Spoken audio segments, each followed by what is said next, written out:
And we are live. Welcome to the third and final episode of our Red Hand of the Empire trilogy. We have a guest star, Alex Sears, with us playing the Dark Trooper K8, who has been requisitioned to the Red Hand for this particular mission.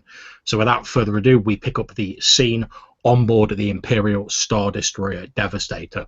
All of our Inquisitors are sat in the briefing room. Commander Stroon is also sat at a table, and at the head of it stands the imposing figure of Lord Vader. Behind him is this huge black armoured metallic figure, approximately 9.5 foot tall. As you all sit there, you hear the hiss of Lord Vader's respirator.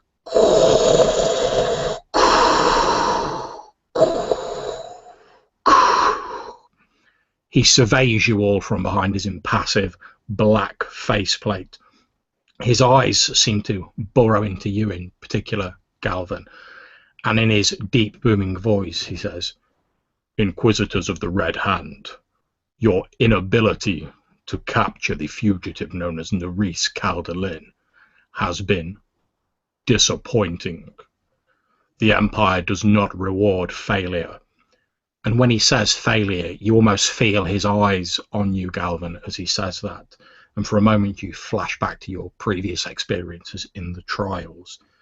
Lord Vader continues, "For some time we have been aware that a rebel movement in the Draconis sector on Varda 6 has been receiving equipment and training from the Rebel Alliance.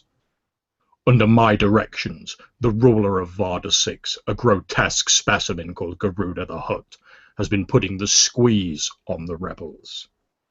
As I have foreseen, this has drawn Narees to their aid.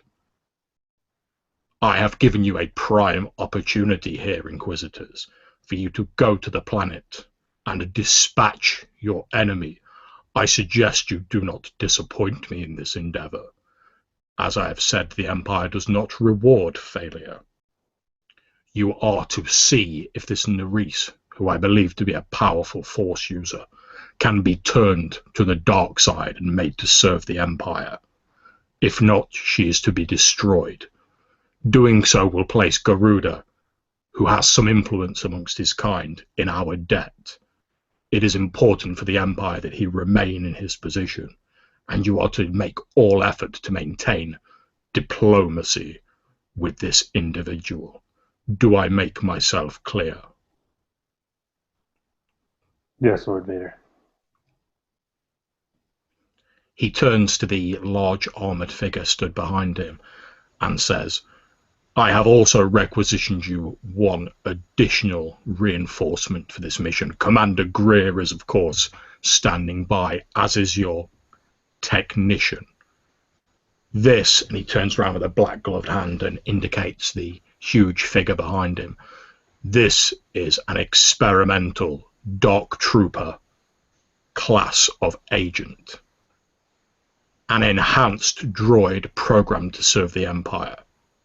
Garuda has a weakness for unique droids. At the close of your mission, you are to make a gift of K8 to Garuda. That way we will have an Imperial observer and a presence on the planet when you depart. However, until the end of your mission, he is to assist you and provide what support you may require. He has been programmed to... Good. He has been programmed to follow your directives and orders.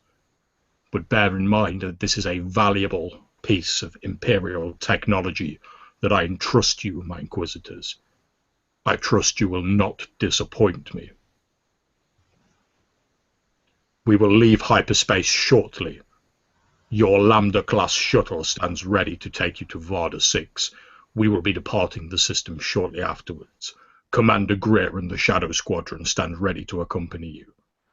Do any of you have any questions?"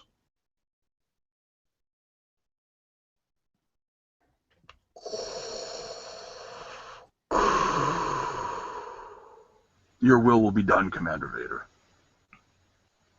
Good. Then I will leave you to prepare for your missions, Inquisitors. I foresee if you succeed here today, great things for you in the future of the Empire. Do not disappoint me. And with that, Lord Vader turns on his heel and walks out of the room. The doors hissing open and shut behind him, leaving you all and this huge black armored droid sat in the meeting room. Commander Greer nods at you all and then follows after Lord Vader.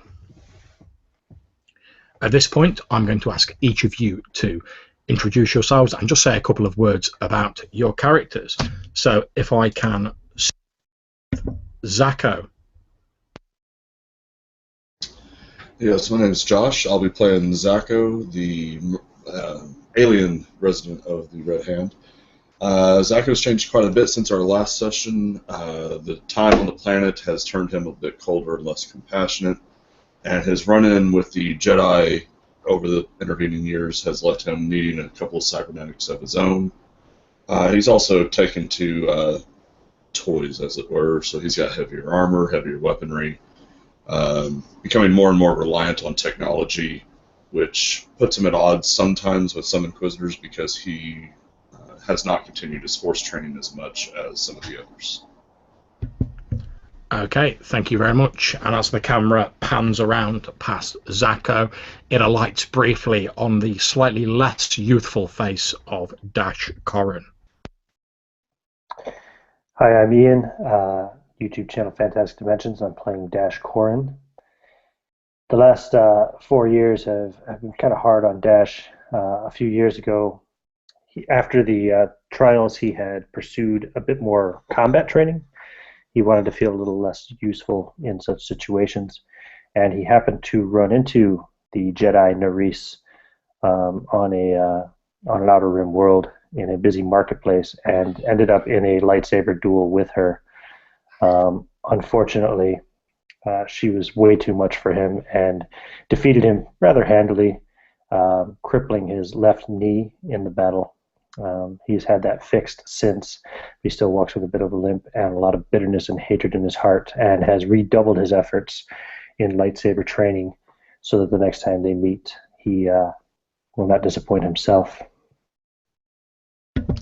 Excellent, thank you very much. Now, as the camera continues to move around the briefing room, panning across all of the Inquisitors, do we have Galen Fane there? Yes, we do. If you can introduce yourself and say a few words about your character, please. Hello everyone. I am Ben Miskinnis, also known as Ben Carrito of No Channel in Particular, or Player Extraordinaire. Tonight I will be playing Galen Fane. He is a Dark Counselor and an Inquisitor. Since the events of Dathomir, he has conquered his fear. However, the other members of the Inquisitorium have begun questioning his sanity, as unlike some of the other members of the Inquisitorium and the Red Hand, he chose not to use his Dathomir crystal as his lightsaber crystal. He mounted it in a pendant, and he has been caught talking with it at times. He used a regular red kyber crystal for his lightsaber. His encounter with what is her name? Forgive me. Narees.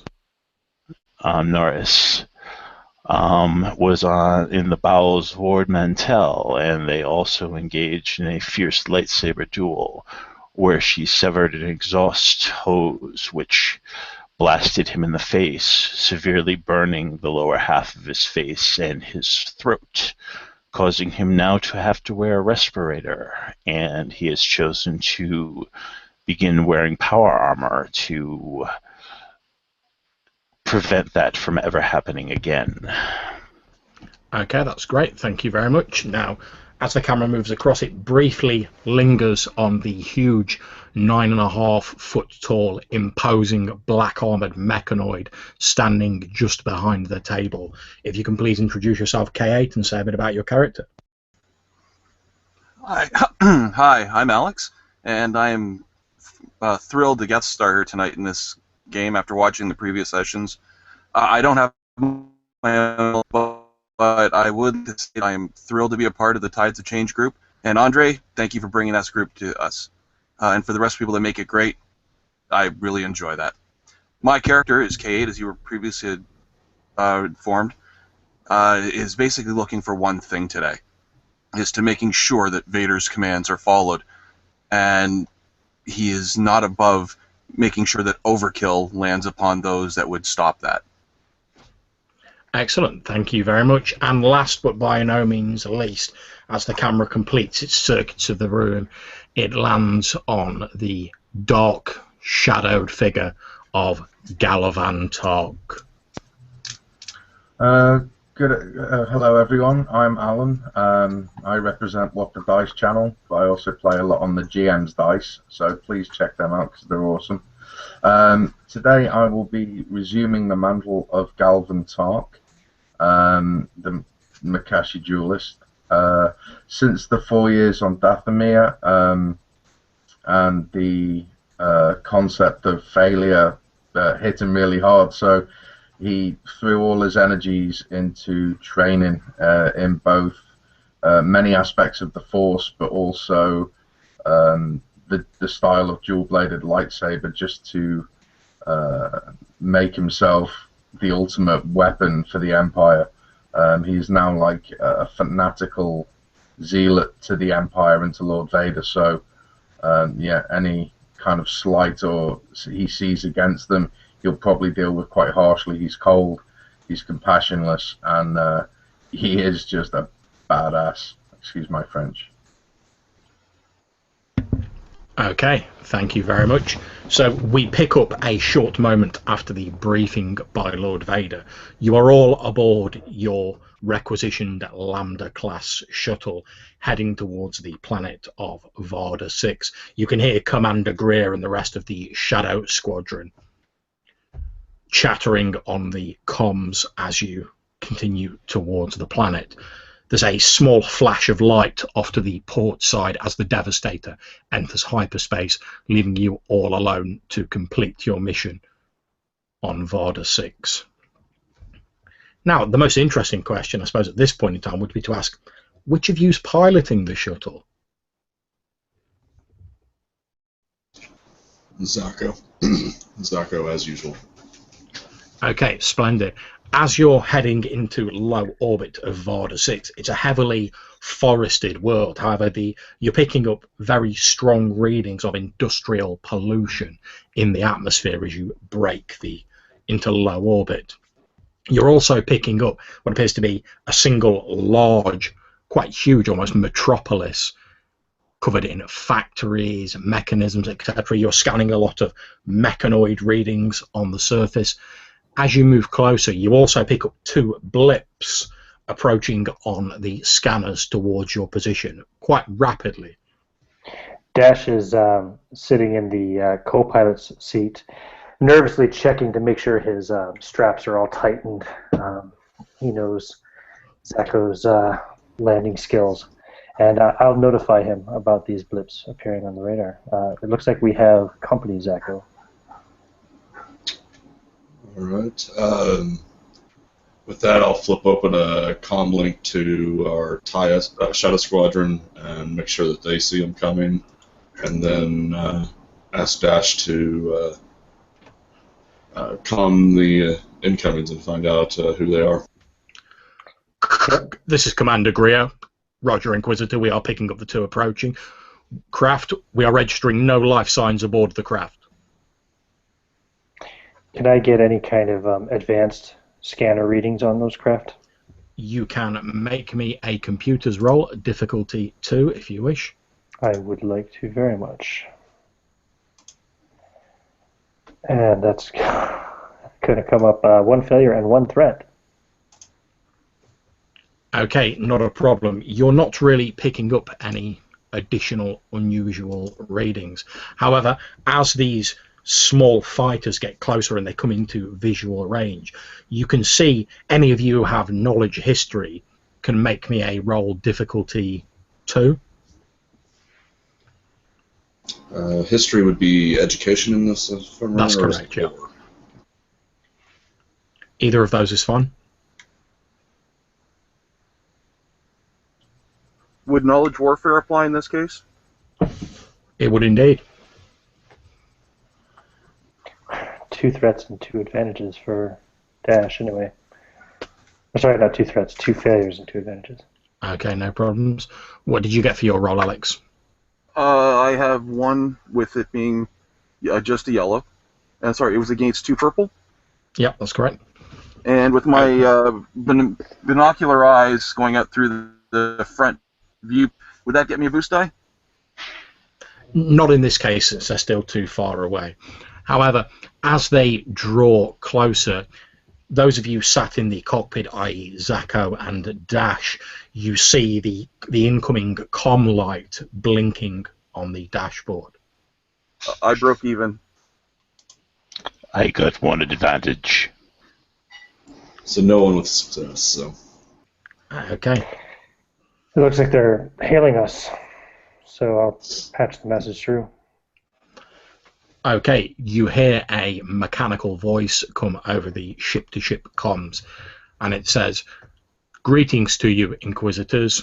These are droid patrol craft dispatched to escort you to the palace of Garuda the Hutt. Please confirm receipt of message." I'll just send back a receipt of message, an automated message to say that we understand. Looks like they're friendly at least. Confirmed, Inquisitors. Please follow us to the landing bay. Welcome to Varda 6. Escort craft want us to follow them to Garuda's palace of Zacho. all right. I'll begin following them, and then also let Shadow Squadron know that seems to be, but to be wary just in case it's a deception. Received and understood, my Lord Inquisitor. You follow the escort craft. It only takes a few minutes. You approach this large metropolis with this huge tower and a number of what appear to be power generators, large towers with blue electricity crackling around them. You circle around this metropolis and you see an open-air sort of landing strip by the side of one of the larger structures. The 2 droid fighters move down, land either side of this landing strip, their wings folding down to become scuttling, almost arachnid-like legs underneath them.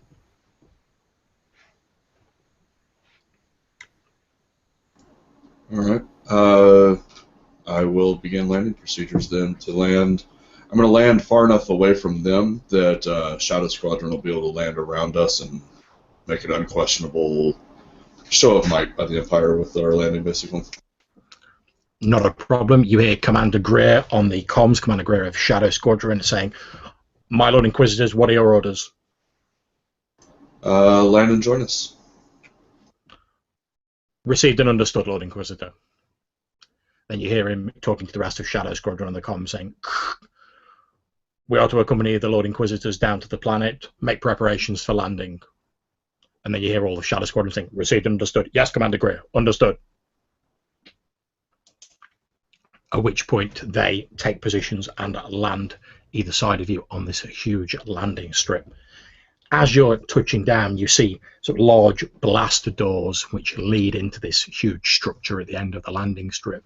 The doors hiss open, and a figure which those of you who have any level of xenology will recognize as a Wee Quay, flanked by 2 large droids, comes walking out of the blast doors.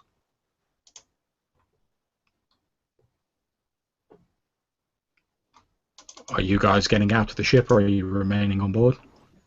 Oh, I'd definitely be getting out of the ship. I'll get out first and clear the path for them, making sure it's safe, and then snap attention to the side to let them exit. Nice. Like okay, not a problem. K8, programmed to be loyal to the Empire and to see you as rightfully his superiors, gets out, and any of you who have any military knowledge will realise that he's surveying the scene to determine whether there's any sort of initial threat. Satisfied that there isn't, he indicates that it's safe for you to leave the shuttle. All right. Zacho and Jed are bringing up the rear as is kind of our norm the entire group presence.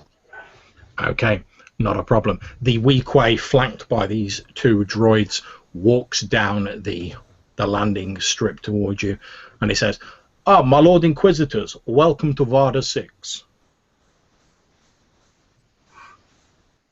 Thank you. I assume Garuda would like to speak with us. Of course, my Lord Garuda is eager to speak with you all, and merely awaits your convenience. However, he understands your journey may have been long. If you wish to freshen up or refresh yourself, we have quarters set aside for you in his palace. Whatever suits your convenience. You are, after all, honoured guests on Varda 6. Take us to see the hut now. Very well. As you wish, Lord Inquisitor. If you will please follow me. And he turns around and walks back through the blast doors.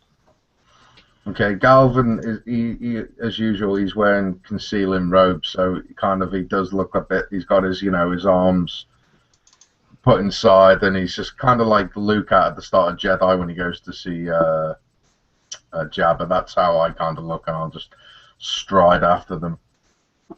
Okay, no problems. You're all led through this extremely palatial and rather decadent-looking palace. There are huge, voluptuous tapestries hanging everywhere depicting various huts throughout their lives. You also notice that stationed regularly down this huge corridor, so think St. Paul's Cathedral style size of corridor, very arched roofs. It looks very grandiose and expensive.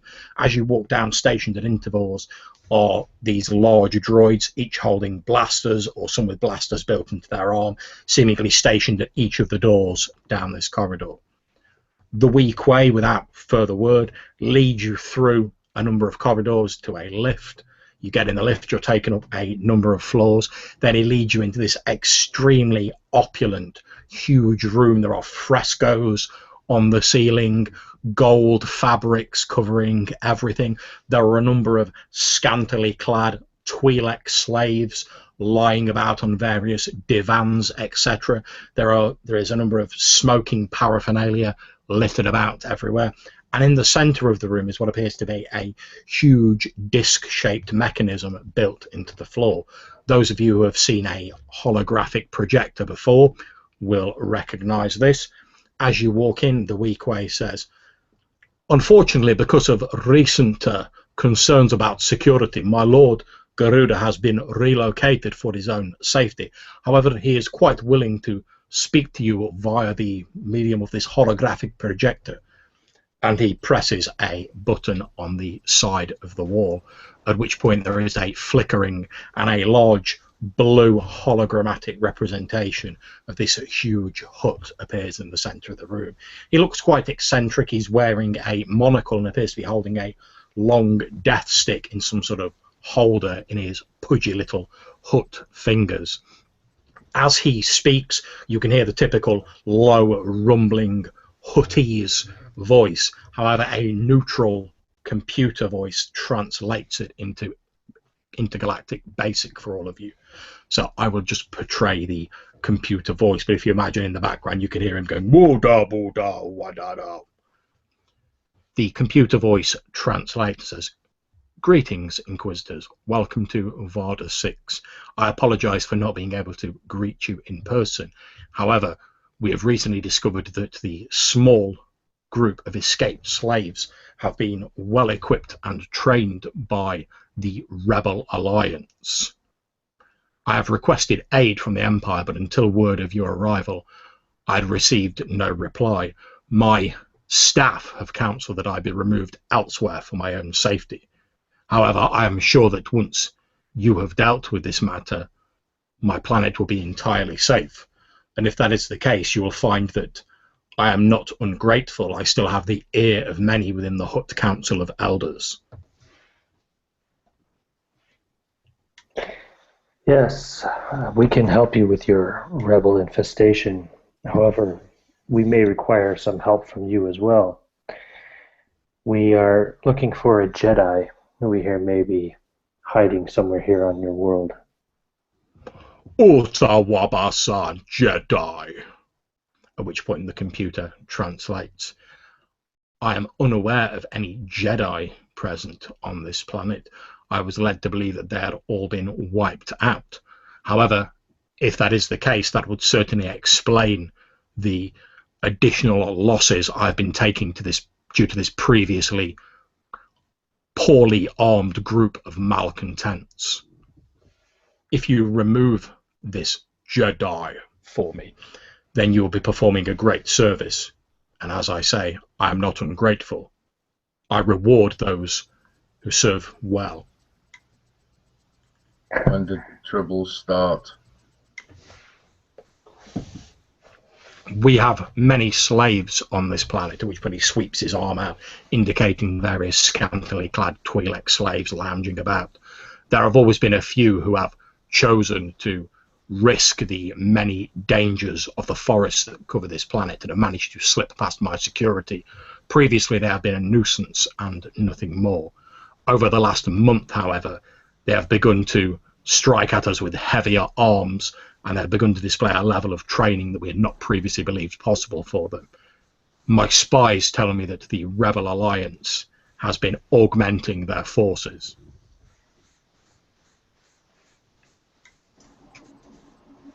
We will require all the data on the encounters the last month, but also the previous year to try to find these sources for you. My associate, Oris Rev, and he indicates the Weequay, will provide any information that you require. I can also be reached at any time you should have any further questions for me personally. I will maintain this comlink since I do not wish to seem unattentive to your needs, Inquisitors. You are an honoured guest on my world. We graciously thank you for your hospitality, and we will not disappoint you in ridding you of this rebel trouble. I am glad to hear it. I value my close ties with the Empire, and I hope that this may be the first of a number of joint ventures, but we will see how successful you are. Your superiors speak very highly of you. I think you will find that the Empire also is very generous with rewarding great service. So I have heard. So I have heard. Is there anything else you would ask of me before I terminate this communication? As I say, I can be reached here should you wish to ask me anything further. Weequay has access to all of the data that we need?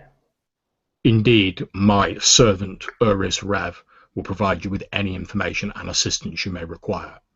He is my eyes and ears whilst I am elsewhere. Then I see no reason why we should need to inconvenience you any further. Oris Rev reaches out towards the button on the console to terminate the broadcast, at which point Garuda holds up his hand and he leans forward a little bit, and then a rumbling string of Huttese sentences escape from him, and the computer translates and he says, "The droid you bring with you, it is not a model that I am familiar with. What is it?"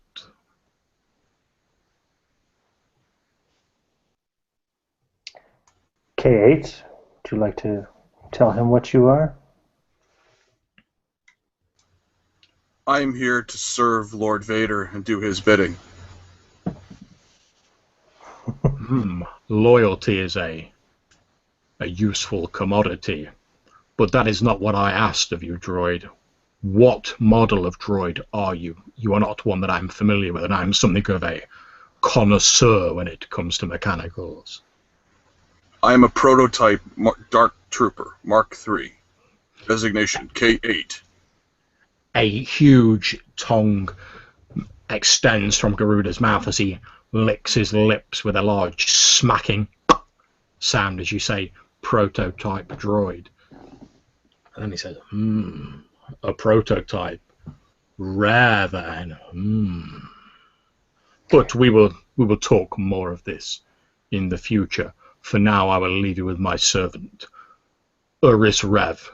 Terminate this transmission, at which point the Weequay presses the button. The hologram of Garuda flickers for a few moments and then disappears, leaving you in this large palatial room with Uris Rev and his droids behind him. Well done, my Lord Inquisitors. I trust that communication was satisfactory for you all. As my Lord Garuda has said, I am here to be of what service I can be to you. If there is anything you require whilst you are enjoying our hospitality on Vada 6-inch, you are doing us a great favour. Please do not hesitate to ask.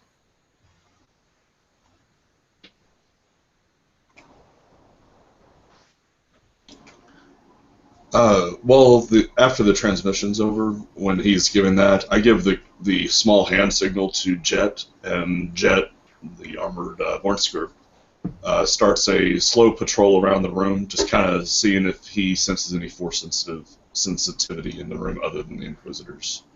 He sniffs around the room and then comes back and sits at your feet, which you know to be the sign that there is no one with force sensitivity, besides yourselves, obviously, in this room. He does give a curious sniff of K8, but then just settles himself down by your feet. Perhaps it's the smell of industrial lubricants or something similar about him, but you're satisfied there are no force users in the room aside from yourselves. So, Wee Quay, and I know I'm not using his proper name, but Dash probably does that intentionally. Do you have any information that will tell us where we can find these rebels, their stronghold or headquarters, perhaps? It is my belief, Lord Inquisitor, that they are operating out of a concealed valley deep in the heart of one of our forests to the west of here. We have not been able to locate the precise details, but then again, our men do not have the obvious talents that esteemed guests such as yourself have. However, my Lord Garuda has accidentally leaked word that he will be taking a public tour of his slave facilities in 1 day's time. The rebels will no doubt throw their full force against it, hoping to kill him. However, my master is not foolish. It will in fact be his nephew, Tico, who will be conducting the inspection. We are hoping that this will draw the majority of the rebel forces towards our city, and at least to give you a little breathing space while you locate the heads of this particular beast and dispatch it. We believe once the head is cut off, the body will surely perish. Are you sure that your own household has not been infiltrated? I have performed all of the checks that I know how. All of our staff have been vetted. You are welcome to speak to any of the staff that you wish. My Lord Garuda has given me specific instructions to give you all privileges and accesses whilst you are here. Indeed. Please forward all of that information to our associates with Shadow Squadron.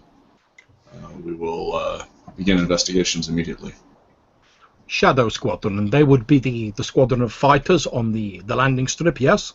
Yes. Very good, then I will have all of this information transmitted to their vessels. Basically, I'm thinking they're going to bomb us with so much information, we're going to put the flunkies on it to start with. Let them raise red flags for us to investigate. If you will forgive my impertinence, Lord Inquisitors, might I be permitted to know your names? It will make it easier to speak to you should I need to.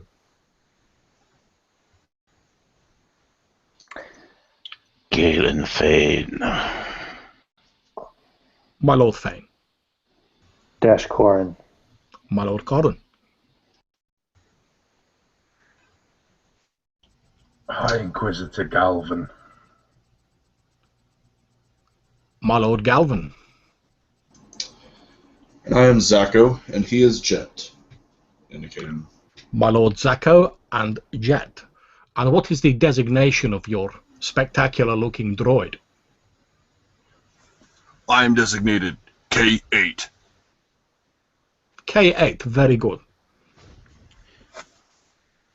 My Lord Inquisitor Fane, as you have expressed concerns with the staff in the palace, are there any in particular that you would wish to question yourself? You are, of course, more than welcome to do so. If you wish to speak to any of them, I will have them brought before you. You have simply to ask. Not at this time. I will simply watch. I would not wish to get your household in an uproar. I will merely keep an eye open. Very good, my Lord Inquisitor Fane. As I have said to you, the parade, the inspection of the slave facilities will be taking place tomorrow. You are welcome to pursue whatever goals you wish. I will offer any help that I can. Otherwise, you are free to enjoy our hospitality for the evening and set out in the morning should you wish. I am at your disposal, Lord Inquisitors.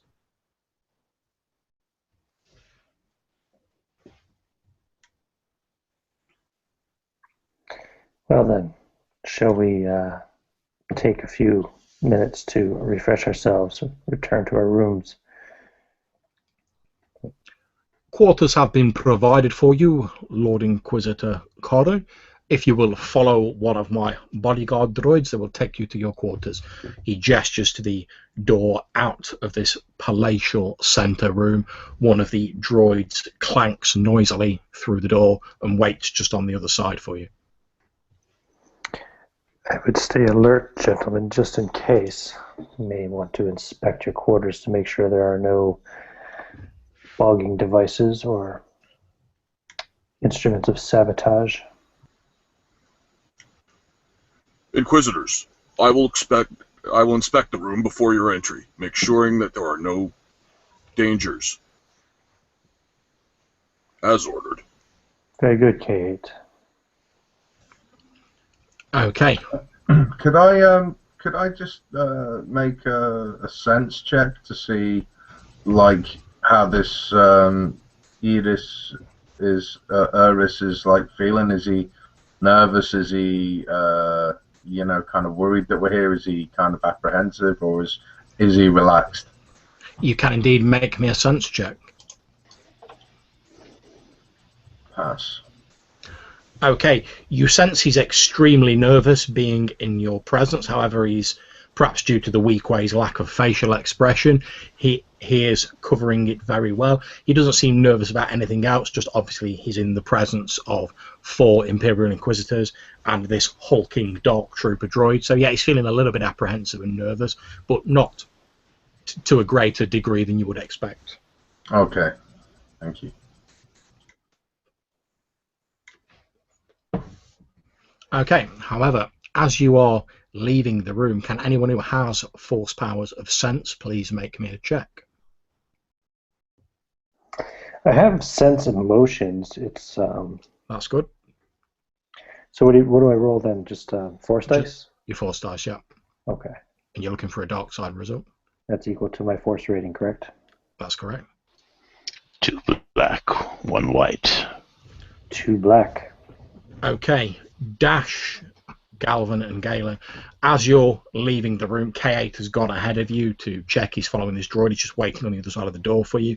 As the 3 of you are leaving the room, you suddenly sense a spike of worry and apprehension in the room.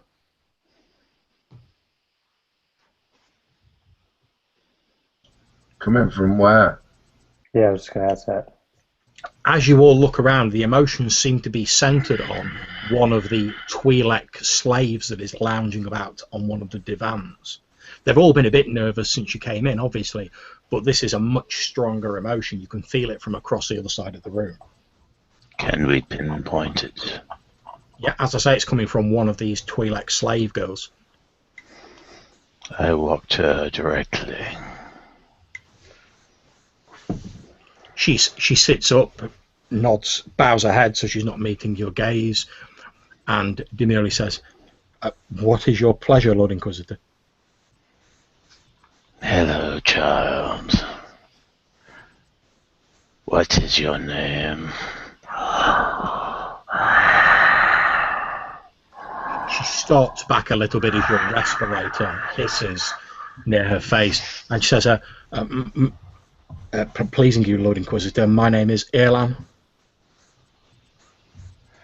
Elam. How long have you been employed under Lord Garuda the Hutt? I was brought here 3 years ago, sir. Really? And have you enjoyed your time here? It's not my place to say whether I've enjoyed my time here, Lord Inquisitor, sir. Oh no, it isn't. You seem rather uncomfortable for one who has been here for 3 years. I'm just a little nervous, Lord Inquisitor, with all of the attacks that have been occurring, and now yourselves and that huge droid here. Oh, too bad. You poor thing. Without even making a roll, Galen, and any of you who sense something amiss with her, you can sense that she's not being entirely honest when she's saying, "Oh, I'm just nervous because of some Inquisitors and a huge droid here." We shall talk later, child. If you wish, Lord Inquisitor, I can accompany you back to your quarters. We've all been instructed to ensure that you have a pleasant stay on Varda 6, sir. Not now. Perhaps later. Yes, of course, my lord. At which point, Uris says, "If you have taken a particular liking to that slave girl, my Lord Inquisitor Thane, then simply let me know and I can have her sent along to your quarters. We are most anxious that your stay should be a comfortable and enjoyable one. After all, you are doing us a great service." Not at this time. Perhaps later. And I walk back. Of course, my Lord Inquisitor, whatever you wish.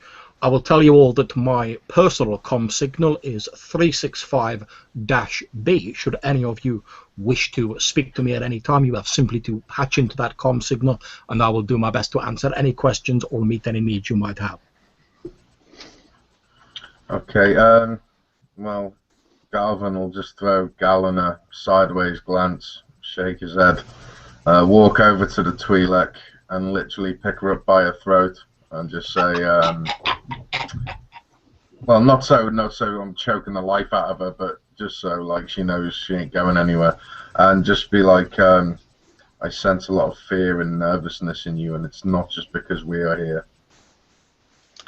Oh, I'm sorry, my Lord Inquisitor. I did not wish to displease you with my nervousness. A thousand apologies. Okay, so like he's got it with the left hand, with the right hand he delivers his Galvan slap across the face. A face slaps to one side. You don't get quite the satisfaction you do as when your fist impacts with the side of Phil's face, but it's still satisfying nevertheless. A face slaps to one side. She makes no effort to bring her head back or anything. She remains looking to the side, not meeting your gaze. Okay, well, at which point, like with my right hand again, I'll kind of like move her face back so she's like staring right at me and hold it there and just be like, tell us what you know about these rebel troubles on the planet. Do not lie, otherwise I will know, and it will only be bad for you. Okay. To this point, can you make me some form of persuasion roll? I suppose coercion you could use would be the most likely. Yeah, okay. I was hoping my physical talents would like kind of, you know, encourage. Can I get a boost dice? Yeah, I will give you a boost dice. The difficulty is only 1. No, okay. John, can I give him a boost dice because I've warmed her up? Okay, I will roll a boost dice. No, thanks. Handily, thanks to that boost dice, you do actually get a success. So she looks down and says, my Lord Inquisitor, I have of course heard stories of the attacks, but we are not told much information. That's really all I know. Without making a further sense roll, you can tell she's not being entirely truthful with you. Yeah, I'll just say, I'll squeeze a little bit. No, I'll give her another slap, but this time to the other side. So, like, yeah, there you go. I'll be like that. I told you not to lie. And at this point, I'll kind of start squeezing her throat tighter. She's like, please. Please. Okay, well, I'll let it down. She's Twi'lek, yeah? Yeah. Okay, I'm going to grab her by whatever they are, those kind of... The Laku. Leku. Inquisitor Galvin, would you like me to assist in this matter? It's fine, thank you, K8, I've got this.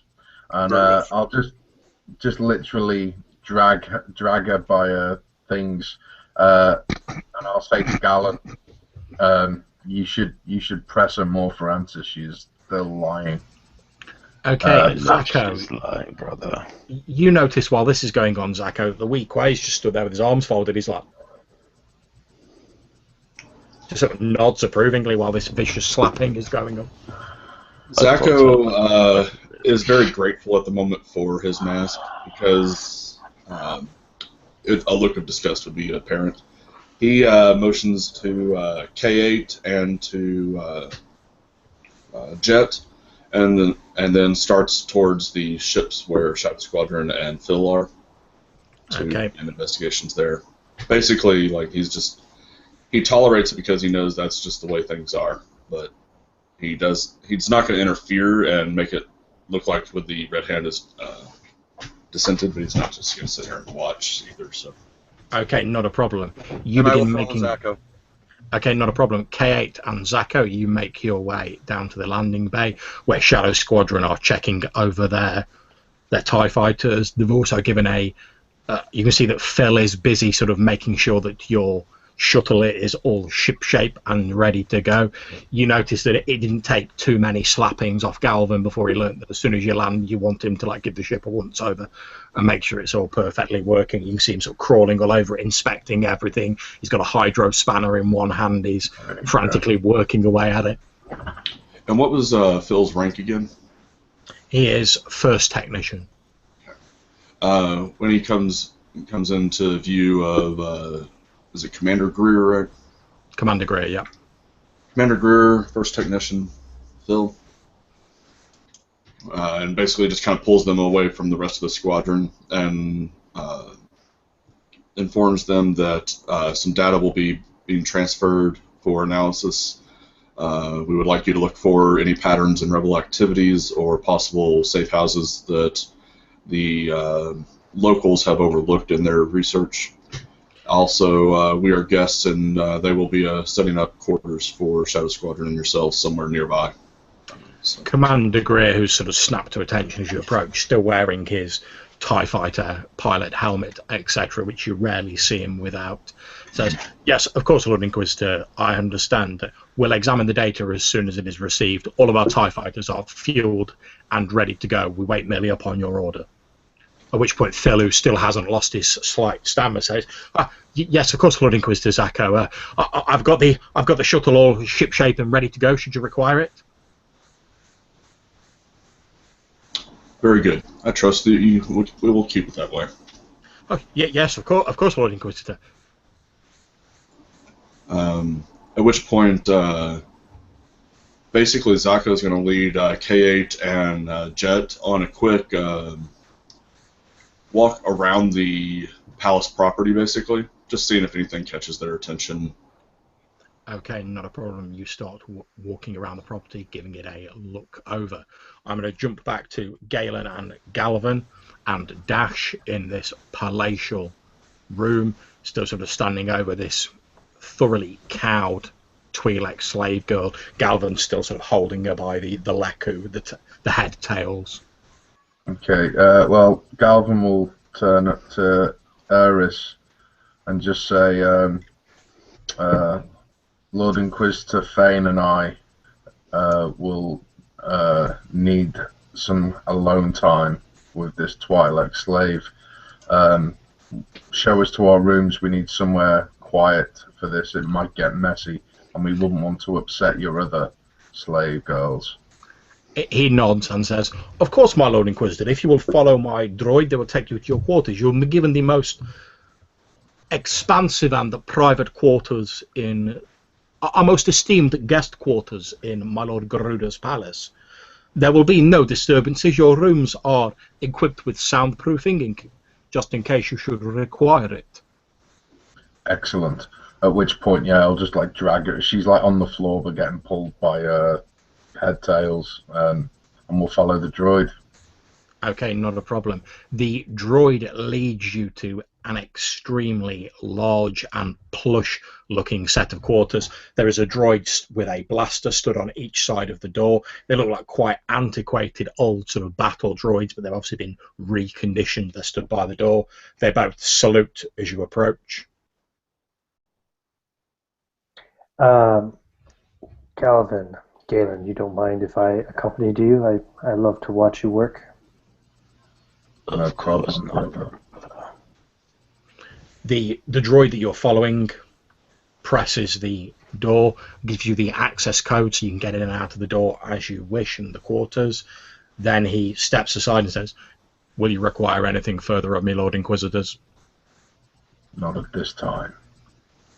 We are not to be disturbed.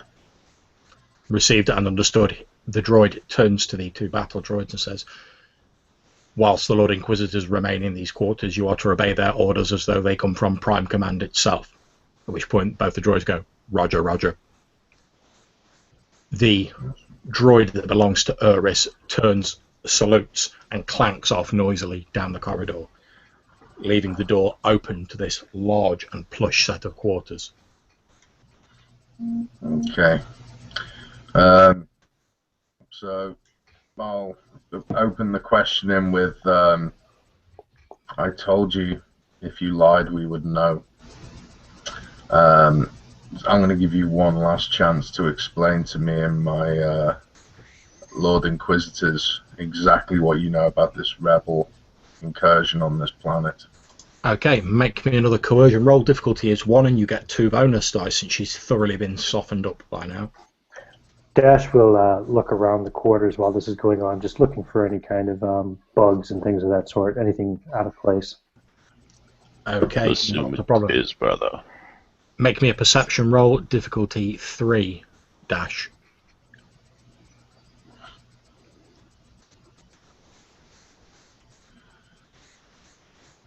And just because we're, flooded with them, I'm going to use one of our destiny dice. Okay. Eee, that's interesting. 2 failures, 2 threats, and a triumph. Okay.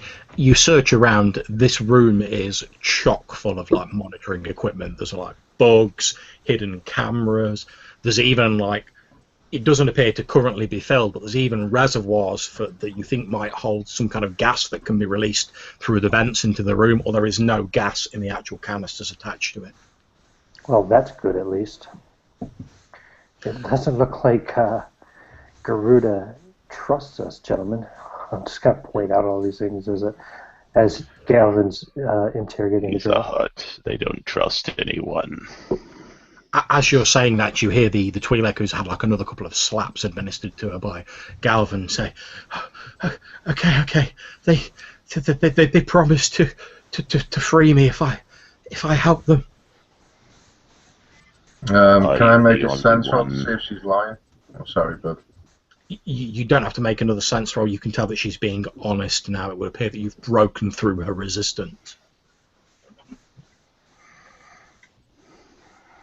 okay. So again, I'm gonna have her pinned up against the wall by the neck, and I'm just gonna kind of cock my head and look at her inquisitively, and just say, I'm no expert on xenology, but your race has always fascinated me. I wonder if this will hurt. And I'll activate my lightsaber and chop off one of her things. So it's cauterized the wound, basically. Indeed. She lets out an ear-splitting, high-pitched, multi-toned scream that echoes around the chamber. As the Leku flops uselessly to the floor, a slight wisp of smoke emanating from the cauterized end. Do you need both of those to do your services? What kind of uses is this figured whore in Garuda's service? You can see there's tears running down her cheeks now, probably from the pain and the fear of the situation. She says, please, Lord Inquisitor, I'll tell you anything you want to know. Have the rebels been in contact with you? You said. Yes. And who made this contact? It was one of the escaped Twi'lek slave, a man called Yuko, one of my kind. He escaped a year after I arrived here. Are there any more rebel spies within Garuda's compound that you're aware of? Not that I'm aware of, Lord Inquisitor. They said that if I did what they wanted during Garuda's inspection of the slaves, then they'd free me. What did they want you to do? They gave me a small device. I was to put it near the base of one of the power generators for the city, Lord Inquisitor. Where is this device now? It's in a concealed panel in my quarters, Lord Inquisitor. Really? Perhaps you should take us there now. She sobs and nods. For us.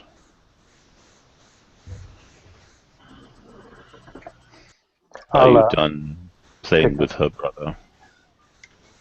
I'll pick up the dismembered Laku. Not a problem. It's a most fortunate day that we found you. Do you honestly think they would have freed you once you had committed this act of treachery and sabotage? They lied to you, you dumb bitch.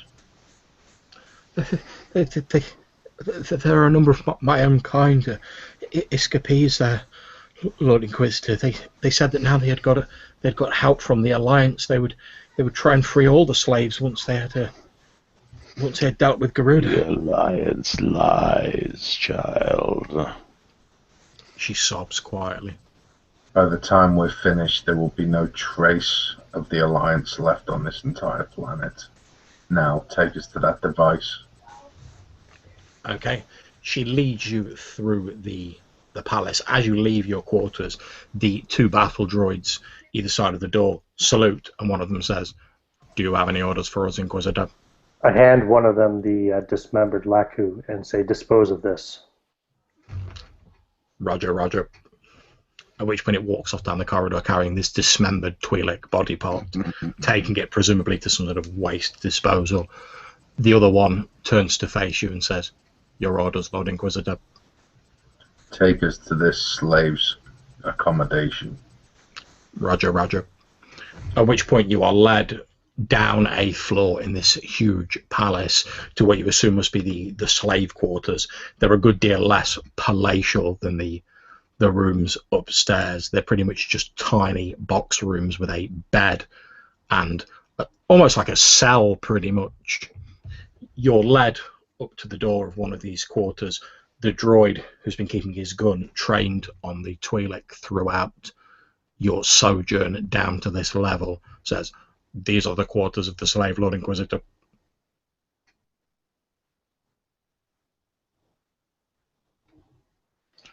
Retrieve the device, child. The Twi'lek nods and heads into the room. Are you guys following her in, or are you staying outside? Oh, I'm like literally a shadow. Okay. I'm following as well. She heads over to the wall and runs her hand along what to you initially looks like a seamless wall, but eventually you make out the edges of a panel that she detaches. She winces quite painfully. She does so, obviously still feeling a lot of pain from the severed Leku, and she pulls out a small device from the concealed panel. You will all recognize it as a version of a thermal detonator. I'm going to be right up beside her. My lightsaber in my right hand, not activated, but I want to keep a close eye and make sure she doesn't try anything stupid. she takes it out and sort of holds it up to you. You can see it's not primed yet. There are no lights on it, etc. You can also see there appears to be, for those of you who are more technically minded, there appears to be some additional machinery bolted onto it, perhaps some sort of transmitter to enable it to be activated from long range. Well, that's not good. John, I'm going to use my force power pull to call the thing to my hand. Okay, make your force roll.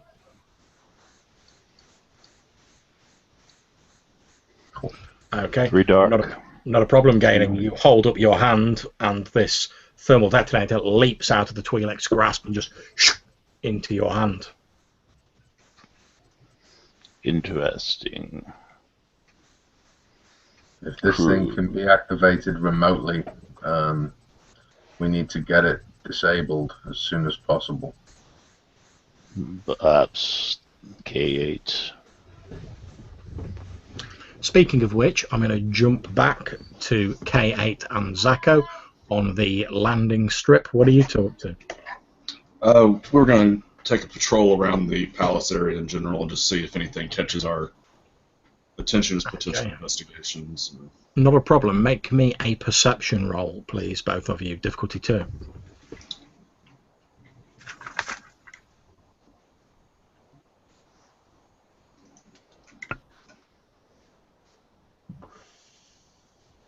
You want me to make a separate roll for Jet or just do a boost die because of Jet's assistance? Just do a boost dice. Okay. I broke even once again. Okay. Not a problem. As you're circling around this sort of the immediate environs of this Garuda the Hutt's palace, you obviously can't go around the whole perimeter of the entire metropolis. It's far too big. But as you're working your way around, you can see there's like a large fence, an electrified fence around this palace. However, as you walk around it, you notice that some part of the fence, one of the panels, appears to be just a few sort of micrometers out of alignment with the others. All the rest of them are flush. However, this one appears to have been moved or interfered with slightly. Enough to like disable it, or is it just, or what? It's difficult for you to tell since they don't actually show an electric charge until someone touches it. K8, are you shielded for electrical charge? I don't believe so, but I will go inspect more closely. I walk up and without touching it, I will see if it's been detached or maybe it's an access port. Somebody's like got the fence to get in and out. Okay, you can either make me a mechanics roll or a perception roll. Mechanics is difficulty 2, perception is difficulty 3. Well, not my job, but I'm not that kind of droid. So I'll go with the difficulty. Basically, I'm one die below whichever one. Okay. And I will go with the, was it the perception? Yep. Okay. Difficulty 3. Ooh. Looks like I got zapped. Well, you got a success. So I successed it, but I might have got zapped. Okay, not a problem. You look around it, then you reach out and sort of put your hand against the fence, and you receive no electric charge through it whatsoever. Should I have? As far as you're aware, you should have at least received a jolt upon touching it. Probably not enough to actually damage you, since these things aren't meant to just like insta-kill people, but you should have at least received some of an electric charge, but the sensors on your carapace are registering no juice flowing through this section at all. Does it come free when I put my fingers through it and Indeed, does it come does. off? Well, then I take it off and I set it down on the ground, and I'm looking around like, this is security? Well, I mean, Zacho's going to have this look like... actually, he's got the face mask now. He's got the body posture that indicates that there's worse areas in the galaxy, and he'll start through the open gap with Jet on his heels. As you're heading through the open gap, from the expansive evergreen forest, just a few hundred meters beyond the bounds of the fence, you hear a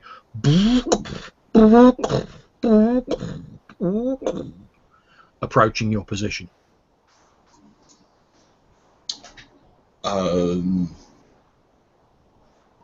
Well, With that, I'm just between me or between Zacho and the noise, and I ready my weapon, lock and load. Not a problem. The trees part and two what appear to be droider cars scuttle out of the forest shortly beyond the fence. Each of them, as they stop moving, there's a boom, and like a blue hemisphere of shielding shimmers around them. The two large guns mounted on their arms swivel towards you, and one of them in a very low voice says, "Perimeter breach detected. Identify yourselves."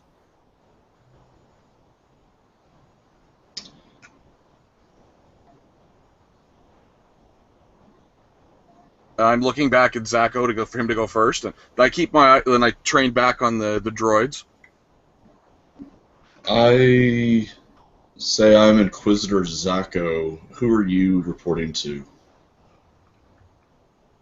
We are Perimeter Patrol 3 Alpha. Scanning. Identity confirmed. Your perimeter has been breached, and I point at the fence. We found this hole. Obviously, you're not doing a good enough job. It is our job to detect perimeter breaches and eliminate any threats. We are not maintenance droids. Have you had an encounter in the last 2 or 3 days in this location? Negative. Report to maintenance bay for inspection and diagnostics. Confirmed. And the two droid cars, lowering their weapons, scuttle past you, the force screen winking off as they move, and they begin heading towards the main area of the palace. And I'll lower my weapon and safety it. I'm going to comlink to our contact and let him know that 2 droidicas are being sent for inspection and maintenance diagnostics. You hear Uris Rev on the comlink say, "My Lord Inquisitor, you are sending a couple of our droids to the maintenance bay?" Yes, we found a breach in your perimeter, and these 2 droids were the ones guarding it. I want to make sure they have not been tampered with by rebels. Very good, my Lord Inquisitor. I will have them put under a level 4 diagnostic as soon as they reach the maintenance bay. And I transmit him the location of where the breach in the fence was so he can have it repaired. Received and understood. I will have a maintenance crew sent out immediately. My thanks, Lord Inquisitors. I'm going to give a look around the tree line here, because you said it was basically opened up next to the trees. I'm going to look for tracks other than the droids. Try to figure out if I think there's been any traffic or anything like that. Okay, make me a survival roll at difficulty 3.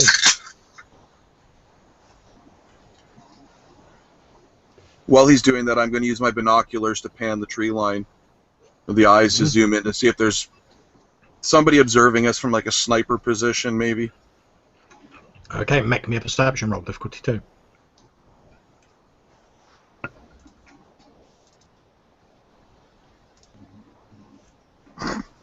I think I see my shoelaces. No, I see my shoelaces. Wow. No, you got a success, man. Success means if there's something to see, you saw it. Just don't really see anything in particular, Zacho. K8 is just sort of panning around with your zoomed-in viewpoint. You don't catch sight of any snipers. However, as the sun's sort of getting a bit low on the horizon, you do catch sight of something metallic glinting a little way off, further in the trees at ground level. Just the sunlight bouncing off a metallic surface. Inquisitor, 11 block, 300 meters, that direction. With that information, and I'm going to move in. I'm going to unholster my weapon and look through the scope I got to get a better look before approaching. And I'll start advancing on it. Not a problem. K8 starts moving forward fairly quietly, given his huge size, although you will have to push your way through the trees a bit. K8. Zacho, as you look through the scope of your rifle, you can see there appears to be some sort of small, sort of oblong metallic device on the ground. The sun's shining off it at an angle. You can't really make it out due to the foliage cover at the moment, but it's definitely something small, about that sort of size, lying on the floor. All right, since K8 is approaching it already, Basically, I'm going to give a signal to Jet, and basically K8's doing the direct approach since he's the battle droid. I'm going to move out to his right and have Jet move out to his left, and we're going to approach as well, but kind of in flanking pattern to where it wouldn't be easy for anyone to get fire on all three of us, at least, if there was something like that. And if it's an explosive that we're far enough away that, unless it's a serious explosive, it's not going to catch all three of us. Okay, you flank K8, who makes his way through the trees. As you arrive next to where this metallic object is, K8, you can see it's a small metallic cylinder with circuitry and lights on either side of it. It appears to be partially embedded, as though it's been thrown in the soft dirt. I eject the sword blade, and I chop a reasonable-sized branch from the trees or whatever. Yep, not a problem. Pick it up, retract the blade, and throw the branch at it. Okay, not a problem. Can you please make me an athletics roll? It's only difficulty 1. Oh, I'm gonna.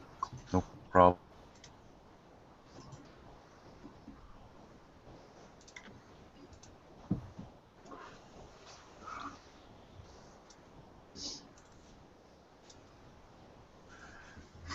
Success and 2 advantages. Okay, your thrown branch hits this metallic cylinder. There's like a pung as it bounces off it. Then you see lights flashing on the side of it.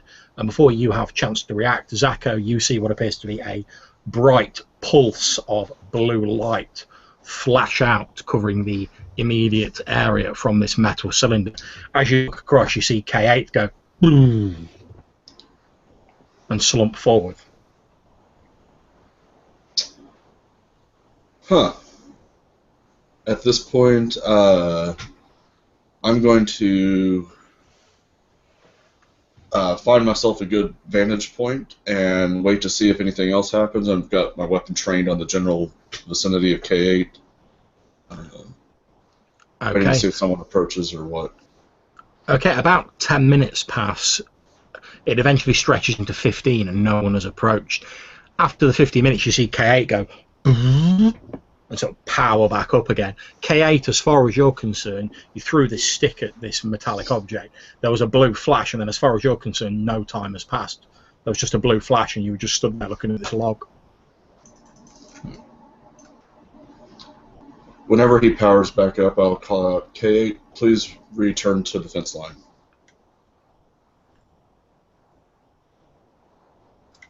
Acknowledged. And defensively, I return. Okay, not a problem. You make your way back to the perimeter of the palace, leaving Zacho to the right of this metallic object that now has a small log sort of partially embedded in it. Obviously, your Vaughn-Scar companion is still circling around you and sniffing warily. Okay, I give Jet the signal to fall back as well, and I'm going to make the slow defensive, like, panning around as in that general direction as we back up to the fence line. Okay, once I make it to the fence, I'll train my gun to give him cover fire. Not a problem. You slowly start making your way back. There doesn't appear to be any further activity as you do so.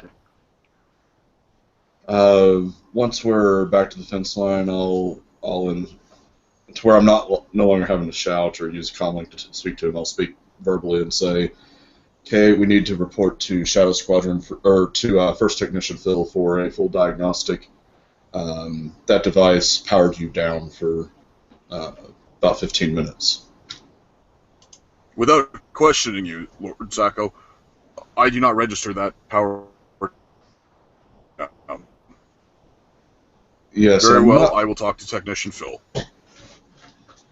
As we make our way back, I'll let you know that I'm less concerned with the fact that it affected you than the fact that you don't seem to register it, because that means it could have happened to the droidicas that we sent originally, or that we ran into originally. Okay, not a problem. As you guys are making your way back to the ship, I'm going to jump back to Galvan, Galen, and Dash with this battle droid and this Twi'lek slave. Galen is now holding this thermal detonator in his hands.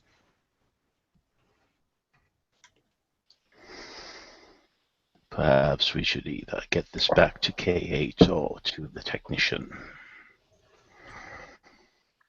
Agreed. We should do it with all haste. Agreed. The Twi'lek woman at this point is just sort of like crouched in the corner, like cradling the stump of a Leku, sobbing softly to herself. What about her? She'll come with us. I'll grab her by her one remaining Leku. That's why I left one. And again, just caveman style, just pull her along the floor behind us. Okay, not a problem. Where are you heading to, guys? Back to the main area. Yeah. Back to the ship area, Okay, you all meet up in the landing area. You can see Phil is still sort of checking over the Lambda-class shuttle. Shadow Squadron are mostly sat in their TIE fighters. There's a bit of comms chatter going between them. They're all just checking their systems are clear. They're checking that they've got the data, which they confirm they have. Lead technician. Oh, yeah, yes, Lord Inquisitor. Examine this, please. Diffuse it. He takes it off you and he says, well, it appears to be a fairly simple device, sir. It appears to be designed to disable the signals that allow droids and mechanicals to function. It would only work for at most a quarter of an hour, and he fiddles around with it, says, there we are, it's disabled. It's a fairly crudely made device, if you don't mind me saying so, Lord Inquisitor. Please make it not functional. He holds it out to you and says, there you are, Lord Inquisitor, it's completely non-functional. Thank you. You have done well. You notice him smile slightly and he says, thank you, Lord Inquisitor. You've avoided a slap this time, Phil. Does that device... He flinches a bit when you say that, but he just sort of nods. Does the device look like the one that I saw out in the bush? No, this yeah, you guys are back as well, Zacho. It doesn't appear to be similar to the device that you saw. This looks like a thermal detonator. Okay. Although it's got some weird sort of like antenna and other circuitry sort of crudely welded to one end of it. When we're back, I'll indicate for Technician Phil to take a look at K8 and notice the Leku severed Twi'lek, and just look at the other Inquisitors like, what the hell happened while I was gone? We needed answers. Entertaining himself. Phil heads over to K8 and runs his diagnostic tools over the huge Dark Trooper. Then a few minutes later he says, well, he seems to be fully functional, Lord Inquisitor Zacho, but I'm registering a discrepancy in his internal chronometer. It's 15 minutes out of sync. That is fitting with what I saw happen. And at that point I'll explain to the group what we witnessed, or what we saw outside the fence, and what happened from my perspective. Phil, if this device had gone off, would that also turn off the chronometer so that there would be a missync? Yes, most definitely, Lord Inquisitor Corrin. This appears to be a similar device that's been crudely welded to a standard thermal detonator. If you see the antenna here, it appears as though it's been rigged to be activated remotely, although, of course, I've disabled it now, Lord Inquisitor. About how much range would it have? It's difficult to tell. Like I say, it's a crudely made device, but I would estimate anywhere within 5 miles, Lord Inquisitor Zacho. Phil. Yes, Lord Inquisitor Corrin. How would you feel about a potential for a promotion? He stands up and puffs his chest out of it and says, my Lord Inquisitor. If you were to reactivate the remote activation portion of this device, would you be able to bounce the signal back and track it to where the remote device was located? I believe so, my Lord Inquisitor. I would need to boost the signal. I'd have to siphon some of the power from the shuttle's engines to boost it, but I certainly believe I can do that. I would definitely consider recommending you for promotion if you were able to serve us so well. Oh, of course, I'll get straight on it, my Lord Inquisitor. And he takes the device and disappears into the shuttle. Do we know, or if not, we can contact the Weequay to find out, but I'm assuming at this point that most of Garuda's security personnel are droids or mechanicals. That would Most certainly of what seem we've to seen be the so far. case. Yeah. Okay. It's all leading up to this potential assassination at the ceremony. Was it tomorrow or 2 days from now? 2 days from now. Tomorrow. Tomorrow. Okay. I do not trust the weak way. One thing we must all be wary of now is any conversations we have in front of any of the droids of this castle could be compromised. If they've been affected, and I ensured that K8 was not interfered with during his power down state, but there's nothing to say that something like this could happen, and they plant devices in various droids. I think Phil's going to be working overtime tonight. As you're saying this, there's a crackle on your personal comm links, and the weak way's voice says, "Oh, my Lord Inquisitors, are you receiving my signal?" Go ahead. I can confirm that we have performed a level 4 diagnostic on the droidicar that you sent back to us.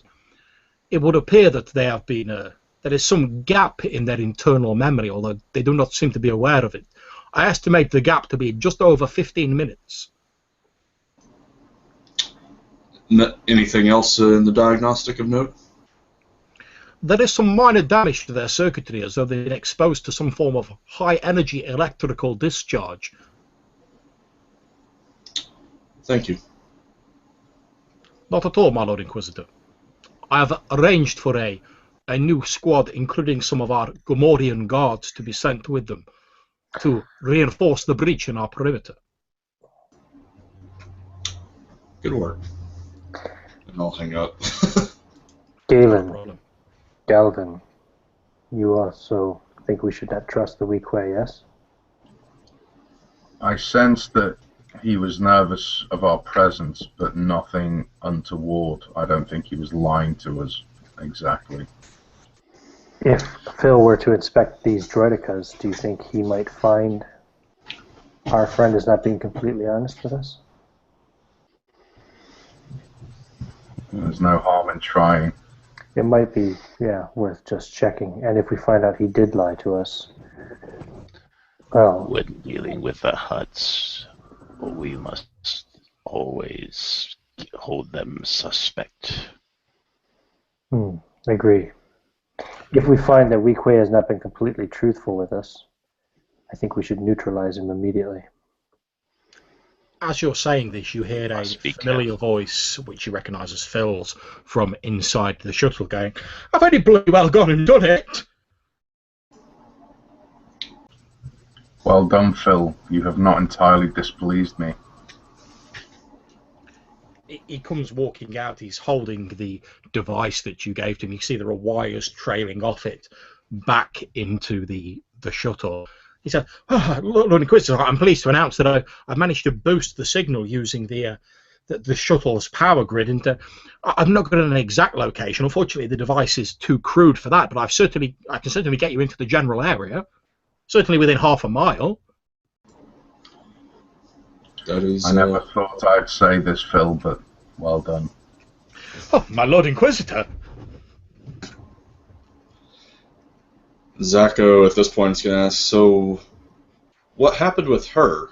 Looking towards Galvin and Galen and pointing at the Twi'lek. She was holding back sensitive information that would have harmed the Empire. I had to make sure she was telling the truth.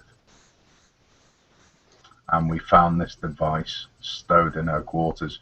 She was to help sabotage this facility, which runs similar to the device that you and K8 found, by the sounds of it, and also a defense. I sense there's some sort of rebel plan in the offing. I'll look to the Twi'lek. Why were you helping the rebels? The Twi'lek, still not meeting your gaze, says in a slightly pained voice, "They promised they'd free me, Lord Inquisitor." And you think their offers of freedom would appeal to not just yourself but others? I'm sure it probably would, Lord Inquisitor, but As I told your colleague, I'm not aware of any other people who have been contacted. But then I was told not to mention it to anyone else, not even other slaves. Good. I have a plan as well.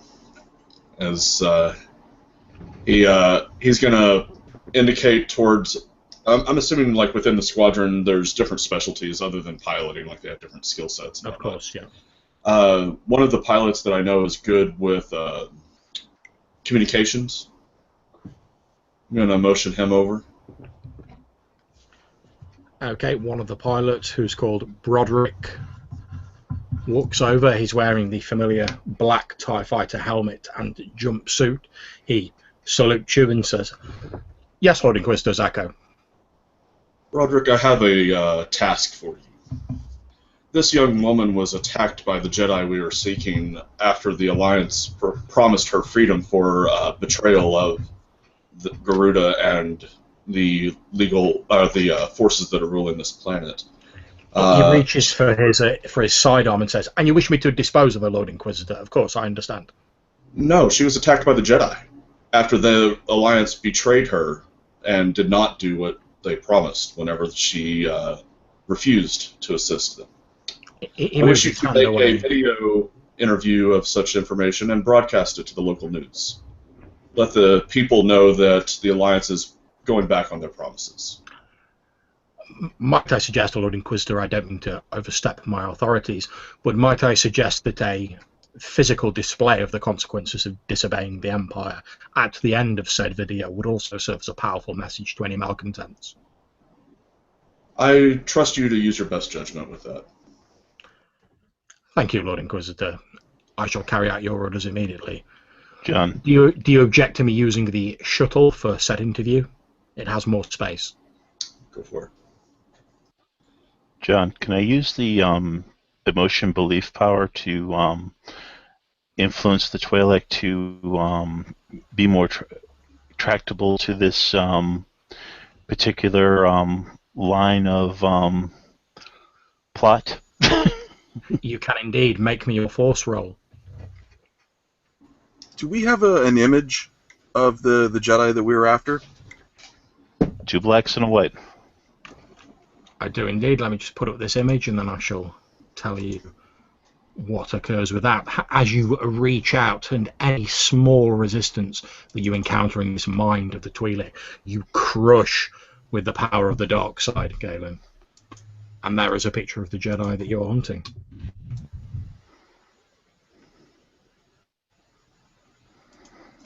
I don't think we want to include an image of the Jedi in question in this report, because then it would let that particular Jedi know that we're onto them. Basically, I'm thinking we just want to associate the Jedi, which are already seen as treasonous, with the Alliance and the ramifications of the damage that was done to the Twi'lek basically being put off on the Alliance. Okay, Broderick takes the Twi'lek inside the Lambda shuttle. The door hisses shut behind him. About 10 minutes later, you hear the sound of a blaster firing from inside the shuttle. Then on your comms link, you hear Broderick saying, "I'm beginning the transmission now." Obviously, you guys only get the verbal version of it, but you're aware that it's also the visual record of it is also being put out to anyone who might be receiving it. It shows the Twi'lek woman weeping freely, being prompted by Broderick saying, "State your name." She states her name.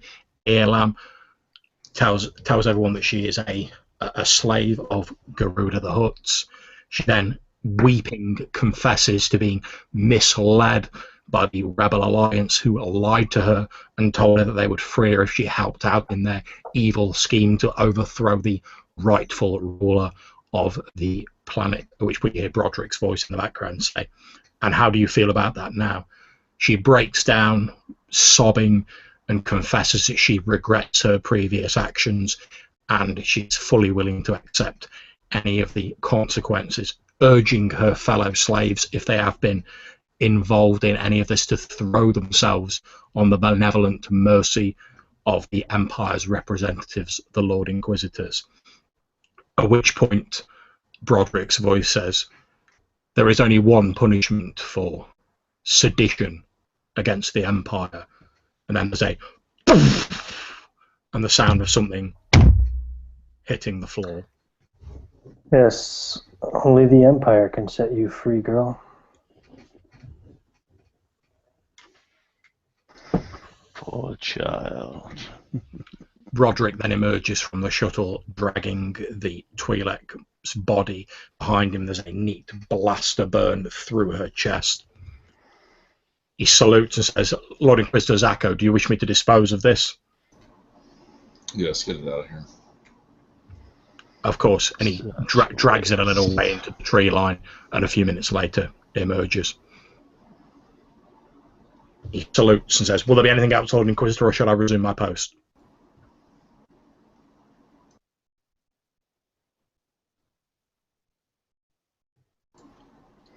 Carry You on. may resume your post. "Yes, my Lord Inquisitors," and he climbs back into his TIE fighter and continues the comm chatter and making his various checks. It's getting quite dark and cold by the time all of this is occurring. The stars have started to come out. Right. Are we able to get the droidicas to report to us here, the two that were sent earlier, so that Phil can inspect them himself? Are you contacting Uris Rev to ask this, or? I suppose I'll have to. I'll ask him to send them to us immediately. I won't even give an explanation. Of course, my Lord Inquisitor. I'll have them, as soon as they are reassembled, I will have them sent down directly. About half an hour later, these two droidicars emerge from the front of the palace, walk towards you.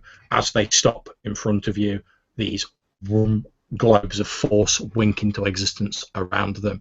They turn their faces towards you, and one of them says, "Reporting as ordered." Yes, Technician Phil, do a diagnostic on these droids and make sure that the report we received was accurate. Yes, of course, my Lord Inquisitor. And he runs his diagnostic tools over the droid car. Says, "Well, they're definitely showing the same discrepancy in their internal chronometers that K8 was showing earlier. But aside from some minor damage to their internal circuitry, some of which has recently been replaced, they seem to be fully functional, Lord Inquisitor." And then is it your judgment that Uris Rev was being 100% truthful to us? I would stake my reputation as a first technician on it, Lord Inquisitor. I can find no evidence that, whilst I can't comment on the weak way's truthfulness, I can find no evidence of additional tampering to these droid units. Well, your expert opinion is good enough for me in this matter. Oh, my Lord Inquisitor, thank you.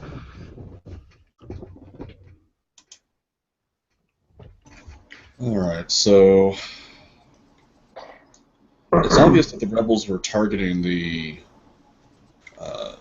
parade tomorrow, but the tampering with the droids would indicate something more long-term has been going on as well. Although the droidicas only having one interruption would indicate that that device was relatively recent. Because if it had been out there in their patrol patterns for very long, they would have been hit a couple of times. At which point you hear Phil's voice saying, I don't mean to interrupt, Lord Inquisitor, but I should point out that the memory units inside these old model droidicars is not particularly large and is mainly dedicated to their primary function. I would guess that their memory units recycle every couple of hours. If there are any tampering before those couple of hours, in addition, we wouldn't be able to detect it in their current memory banks. Oh. Alright, so it could be long term as well. Well, we There's know another matter we should keep in mind, brothers. This Yes. little bit of propaganda that we have created might have served to stir the hornet's nest. They may move earlier than expected. Yes, but at the very least they're moving on our terms and there won't be as many flocking to their side. Oh, indeed. What about I merely the... mentioned it just to whet our appetites. What about the source of the remote signal? I think we should investigate that before the night is over. At least get an idea of where it's at, and if nothing else, in relation to where the parade was going to be. Agreed. To see if it's a staging spot or a safe house or some other. Okay. So, are you all following the signal, heading to that location and investigating, or? I think we should all go. Sure. Is it not? Well, it's getting dark. Should we not wait until first light? But we operate best in the dark, do we not, Inquisitor Galvin? Galvin will just kind of chuckle a little, as you see fit. Can't hurt to at least look at it tonight.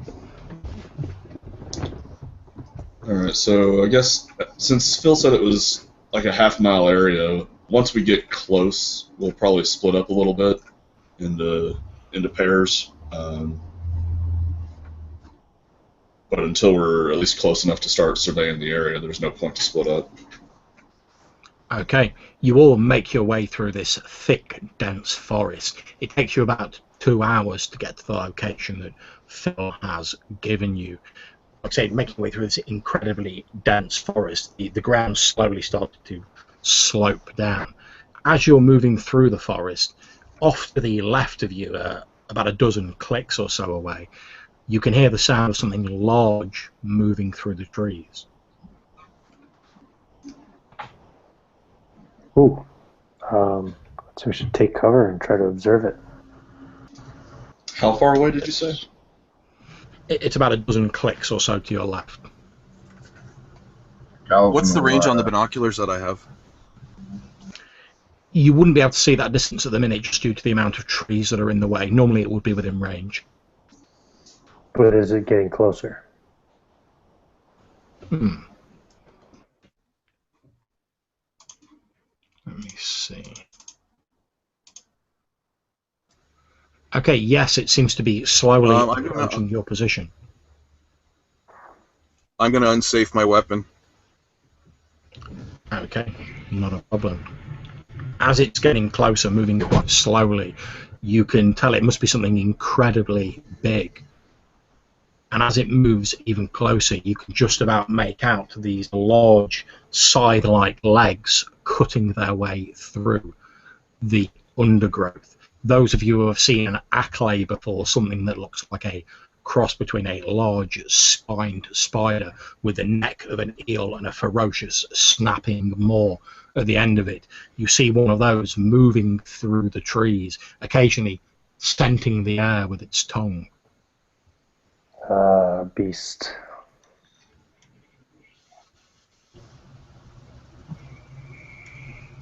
Galvin will remove his lightsaber from his cloak and attempt to kind of camouflage himself using his force power. How far away is it exactly? It's closing on you. It'll be a few rounds before it gets to your position. It seems to have sped up, though, as though it's somehow sort of like sensed you or perhaps picked up your scent.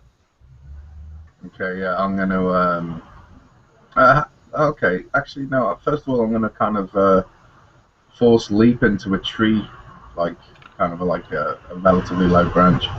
That's not a problem. You don't need to make a roll for that. You up into the air and land nimbly on a branch. Okay, and I'll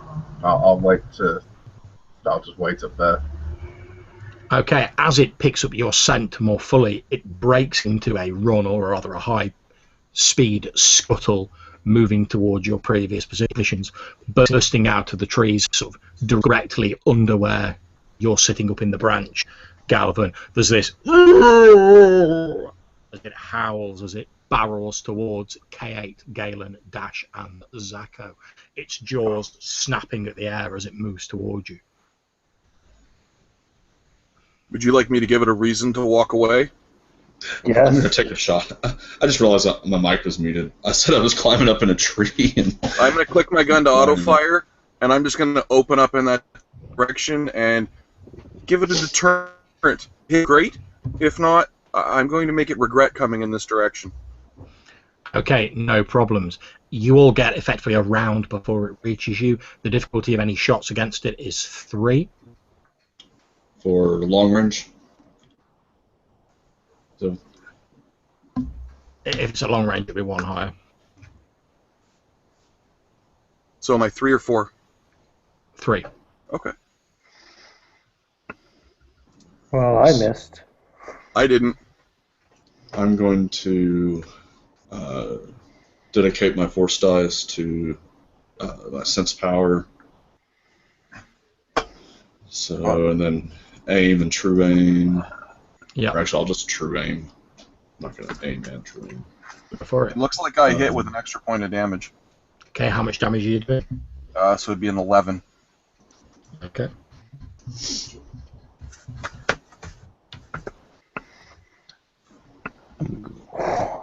Tell me how much damage you're doing, Zach. Damn. Nice. That'll be 18 damage with a crit, and giving my next attack a boost die, and giving my next ally a boost die. Okay, as you watch, this thing springs into the air, sort of bodily hurling itself towards the large dark form of Kate. And that's when your shot strikes it squarely in its exposed underbelly, Zacho. Feel free to narrate how you dispatch said beast. Well, the heavy blaster rifle that he carries unloads a single piercing shot that melts the carapace in its way, because it has Pierce 3, and hits vital organs on the interior, and blows the thing out of the sky, basically. Okay, not a problem. K8, you step to one side as the momentum of this thing causes it to crash to the ground when it was standing a moment earlier. Now little more than a smoke and chitinous ruin that was once a living creature. As it dies, it lets out a large undulating screech that echoes in the night, and you hear it answered by several voices throughout the forest. I turn to Zacho. Nice shot. And then I unload another round of auto fire into the creature on the ground because overkill is underrated. No problem. It twitches satisfyingly as you unload a clip into the deceased form of the stalking clay. The trees around you erupt into a frenzy of activity as previously stationary Acklay, hearing the death cry of their comrade, begin to move. It's literally as though the trees come alive around you and start shaking and rustling. Galvin, from where you're sitting at the top of your view, you watch as what appear to be 5 of these creatures that are hunkered down in the soil, covered in leaves and other detritus, heave themselves up from shallow burrows and begin converging on your position. Galvin will just kind of smile. No one can see it, but he smiles. And he'll hold his position for now. Okay, not a problem. At this point, I'm going to ask you guys if you can please make me an initiative roll. Oh, what roll, please? Initiative roll. I don't remember how that works. Cool or vigilance? Probably vigilance in this case, since we didn't realize how many there were. Yeah, it's just straight vigilance roll with no difficulty. Okay. There we go.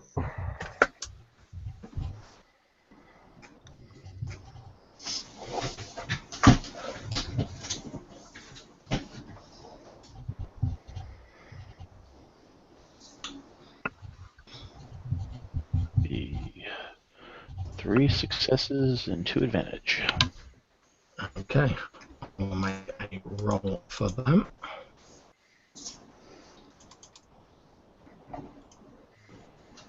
What? Man, that was 15 wasted XP for me. Okay, as you're all readying yourself for the assault, the trees either side of you are ripped from their mooring and thrown aside like so many ragdolls as this horde, this swarm of 5 of these huge chitinous-like spider creatures, these aclay, burst into the now clearing where you're standing. One of them hurls itself bodily towards Galen, these huge scythe-like claws snapping at the air and its jaws reaching out for him.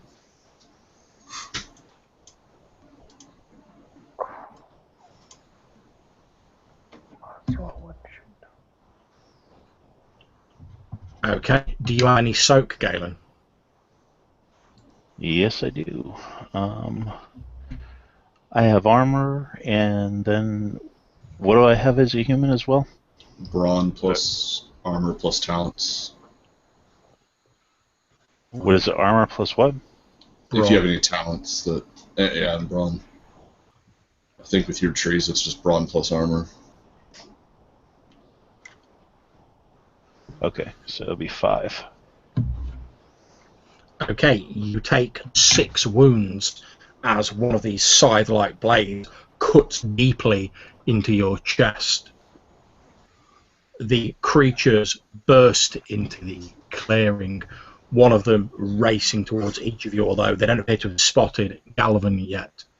One of them rushes towards K8, descending toward these scythe blades, chittering and the mouth snapping out towards it. I have a defense rating of 2. Okay.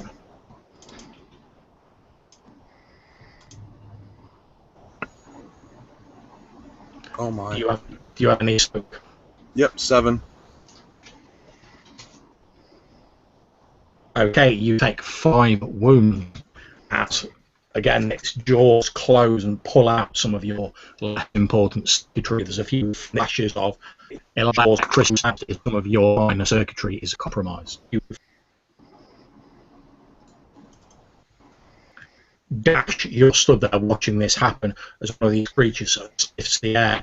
Its head extends on this eel-like neck towards you, these saliva-dripping jaws snapping out towards you. Okay. Okay, do you have any smoke? I have a soak of 3. Okay, not a problem. You take 8 wounds as this thing's jaw clamps down on you. Ouch. The 2 of them remaining, one of them is hanging around at the back, so it's in the air, unsure of itself. The other one races towards Uzako and leaps bodily towards you, its chitinous legs tensing and then releasing as it hurtles through the air towards you. Sorry, just a quick question for you. I do have that ability to disengage from an enemy out of turn, incidental. Yeah, that means that you basically, after it's done that, you will be able to like leap out of combat, but it's on the initiative, it's effectively just like mulling to you. Got it. Just checking. Wondered if I could use it to avoid the attack. It's fine. Okay, Zako, do you have any smoke? Yes, I have soak and I have 1 defense. Okay, let me roll the defense. I have 4 soak.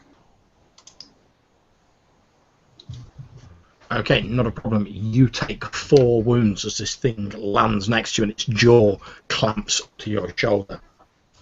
The one who is below you, that seems to catch your scent, and it turns around and it begins pushing its weight against the tree, rocking the tree backwards and forwards slightly. Then, in the initiative, we come to Galen.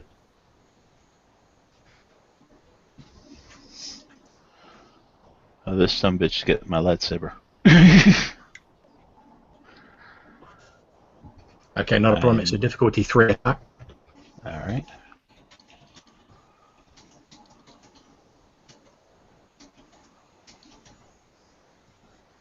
One success, 2 failure. Okay, what's your basic damage? 6. The creature roars. Breach 1 also. Yeah, not a problem. The creature roars and rears back as your lightsaber severs one of its limbs. You see like a greenish black blood oozing from the severed stump, then hissing as the blade cauterizes the wound. It lets out another one of these high-pitched, undulating screams. And then we move on to Kate. This thing's jaws clamped on your midriff. Okay. I stick my gun into it, and I am going to unload. I'm assuming I'm at engaged. So what's my difficulty to hit with that now? Your difficulty will be 2. Okay. Do I have the opportunity to use any of my maneuvers for things like aim, or am I basically touching it so it doesn't matter? You could certainly aim once, which will give you bonus dice. And being that it's on auto fire, I have a setback die. Okay, so add that to your roll. And I missed badly. Wow. Okay. Oh, You grab your gun towards the thing. As you do, but it turns its head to one side, and your blast fire ricochets off the thick shitness on the side of this creature. It turns its head round to face you. And with the advantages, I guess I'll give each of my teammates a bonus if I can, from the distraction I just made. Okay, then jump to Zacho. Alright, so he's given me a boost die. I gave myself one last time. I'm going to true aim for my maneuver. I'm going to dedicate my second force die to the defensive aspect of sense now. So now I've got both the defense and the offense available. Okay, go for it. And then I will attack. I'll shoot the one. Actually, I'm not going to shoot the one in front of me. I'm going to shoot one in front of. Let's see here. In front of Dash, the one that attacked him. So it'll be at short range as opposed to engaged. So it's only difficulty 2 instead of 3. You're rolling. Tell me how much damage. So that's 14 base, so that becomes 18 damage with a triumph. So feel free to narrate how you spectacularly dispatch creature that's menacing Dash. Alright, so I blow that one into chunks, sending parts of it flying in every direction. The parts will distract others, so I will give Galvin a boost dice on his next attack. I will give Galen a boost dice on his next attack. And then whoever attacks next will get a boost dice. I'm going to use the Triumph to actually knock, as the blast goes through this thing, and a chunk goes flying to knock prone the one attacking Galen with my Triumph. Okay, not a problem. That is exactly what occurs. But the camera briefly pans to the shadowy figure of Galvin sat on this tree branch with this beak rocking the tree backwards and forwards. What do you do, Galvin? How many are left? There is one prone in front of Galen, and there are 3 others remaining. Okay, I would like to leap down into the middle of the 3, activate the dual saber, and start swinging like a madman. Okay, not a problem. Make your attack roll. Don't forget the boost dice. 2 boost dice, actually. 2? Oh, nice. One I gave specifically to you, and one to whoever acts next, so which is you. So. What's my damage difficulty? Your difficulty will be 3. And remember, I gave out a boost die as well. Nice. You're boosting to the max. 2, 3. Okay. Oh, sweet! I can activate linked as well. Nice. What is your Okay. damage? Your total damage? Damage is 6. So And 7 then on the so comparison. yeah, 7 twice. Ignoring Okay. soak. You're attacking one who was at the bottom of the tree where you are. Or you're attacking one in front of Galen. The one in front of Probably Zacho, one at the base of the tree. Okay. But like, yeah, so that ignores soak. So I will link my attack. If the first one doesn't go down, I will like continue the assault on that one. But if it does happen to go down, I'll like whirl around and hit another one. Okay, make your second attack on the same one. Well, that's what the link does. It just hits it the second time, but it's just the base damage. So the first attack, the first is 7 damage, the second is 6. Okay. Feel free to narrate how, with the spectacular flashing of your blended green smoking lightsaber, it makes a strange screaming sound as it meets flesh. Okay, so this creature. no, just one. Okay, so Galvin just kind of leaps down in that kind of crouching pose. Both blades of the lightsaber activate, and like in just like a 360 whirl, he comes up with one blade and then spins round and brings the other blade down and like cuts it in half. The creature's legs twitch for a few moments, and then a seam forms down the center of this acklay, and the two parts drop to the floor of the forest, leaving just 3 of them remaining. We then, last but by no means least, to Dash. So the one in front of has been dealt with. One lying prone in front of Galen, and there's still one near Zacho and one near K8. Which one's the closest to me? The closest one to you would be the one that is lying prone in front of Galen. Excellent. Just what I was hoping. So yeah, I'm gonna then, with my lightsaber, extend the blade and leap towards it and attack it. So are there any boost dice left out there, or no? They're all used up, right? I had a third one to go out. Okay. So let's see here. I've got 2 of those, 2 of these, 1 boost. And what's the difficulty on this one, John? This is prone. So it'd be 2. Okay. Here we go. So I got 2 successes and an advantage. So that's a +1 to the damage, correct? Right. So to do 7 damage. Okay. Free to narrate as Dash nimbly runs across this prone acklay that's twitching on the floor and trying to rise to its feet. But it can get it. Galen, you manage to dispatch it. Feel free to narrate how that occurs. So I come running up as it's trying to kind of get itself up, and I swing the lightsaber in a way that takes off one of the arms and then swing it back down to take off the head of it as well. And can I give that remaining advantage then as a boost to the next person to attack, or? Not a problem. You can indeed. The creature barely has time to utter a slight screech as it is thoroughly dismembered by Dash, who ignites his lightsaber and does swift justice to this beast, leaving only 2 of them remaining. The one remaining in front of K8 hurls itself towards you once again. K8. And remember, I have a defense rating of 2. Uh-huh. Oh, that's going to hurt. Oh, he missed. Okay. It leaps at you, and you basically butt slam it with the butt of your weapon. It falls backwards, screeching, and doesn't manage to land a blow on you. However, one in front of Zacho lets out a scream and rushes on your position.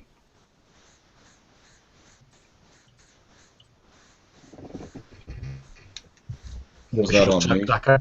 Yep. It upgrades the difficulty by 2. Okay, in which case let me roll again.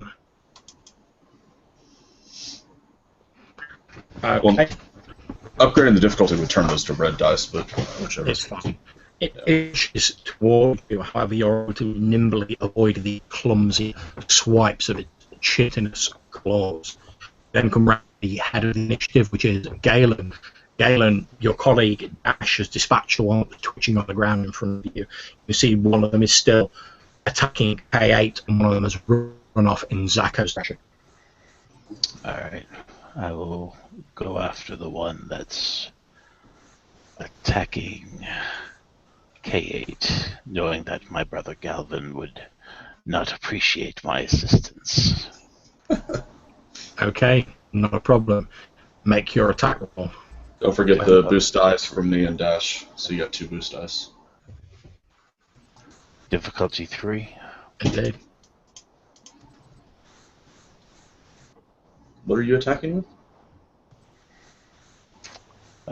One failure. Or that's a threat. Oh, one Okay. Are you using your lightsaber or your gun? with a lightsaber. Okay. You slice out the thing, it jumps backwards, very agile given its huge frame, avoiding your blows. However, it is now backed off significantly from K8, who is the next to take an action. K8 seems to be backing off as Inquisitor Galen swings his lightsaber in its direction. Oh, then I draw a bead back on it, and I'm thankful that he got it away aged band, and he's pushed it back a little bit from me, I hope. Indeed, Is it a 1 or a 2? It's a 2. 1 for short range. Short range is 2 or 1. It is, however, it's got adversary 1, so it adds a difficulty. Oh, so that makes it a red, not a purple. Upgrades are changes a purple to a red first. My apologies, Josh is absolutely correct. It should be a difficulty of 1 red. Okay, and then I'll use my maneuver to aim as well. Okay, go for it. And I hit it twice with the 2 advantages. Okay, what's your total damage? 2 hits of, it's at the close range with my point blank feat, so I do 2 hits of 11. Okay, feel to narrate how you deal with this creature. Well, cutting down the trees around it, a hail of laser fire, starting in the body, moving up to the head, back down into the hope it falls. The thing shudders as a blast of fire ripped into its body, shredding it into many bloody gobbets. It collapses to the floor, twitching for a few moments, and then lies still, leaving only one of them remaining, the one that is as closed on Zako's position. Before we get to Zako, however, Galvin, what are you doing? Galvin will... what he'll do is he will deactivate one of his sabers, so it's just got 1 now, and he's going to force leap onto its back and attempt to kind of just bring his saber down in a straight line between its shoulder blades. Okay, not a problem. Make your attack roll with your force dice added to it. Obviously, you need a dark side result on the force dice and a success on the attack roll. Okay, against difficulty... Difficulty of 1 red. Oh, okay. Oh, evil. How much damage are you doing? That's going to be a lot. It's going to be like 9. Yeah, 9. Okay. Oh, it's No a problem. critical, actually. It's a critical as well.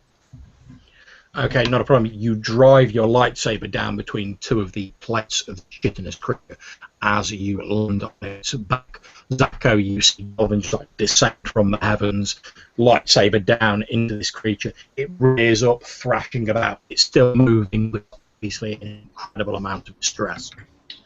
Well, normally I would back off of it since it's point blank, but since it's got a lightsaber buried in its back, I'm just going to shove my blaster right up under its chin and unload a shot at point blank into it. So, Okay, make your attack roll.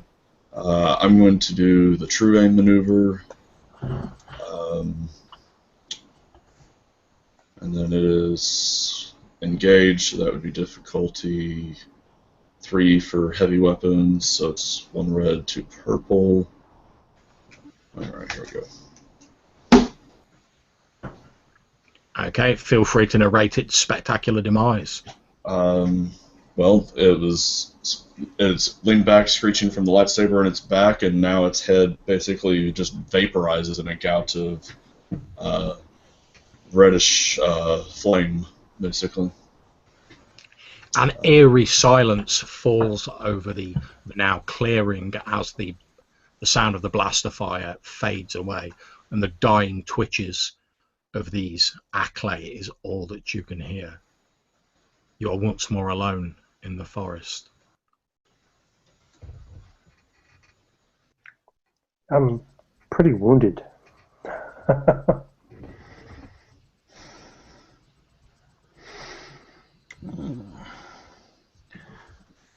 Indeed.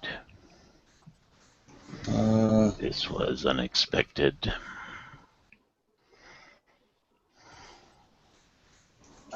Dash, how hurt do you appear?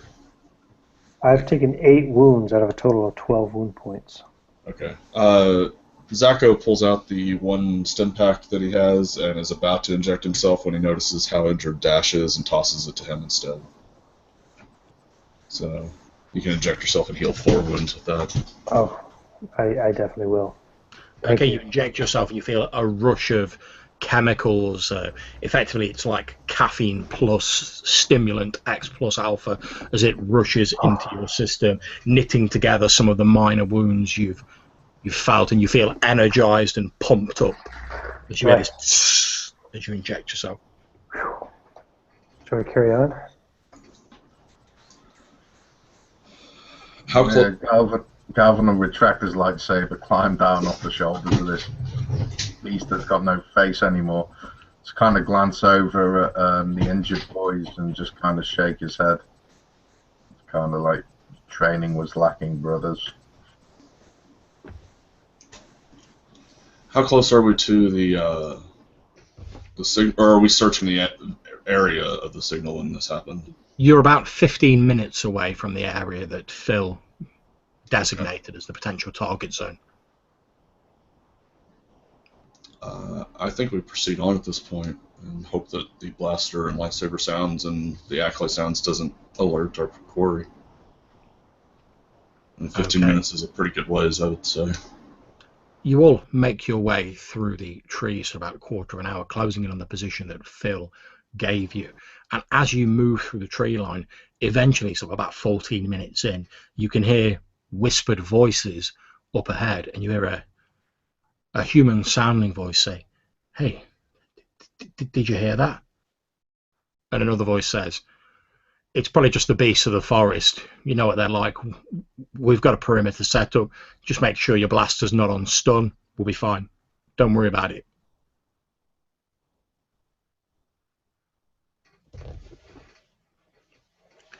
As you continue to creep through the trees, peering out from the tree line, you can see what appears to be a sort of small hillock, and in the side of it is a large sort of hole.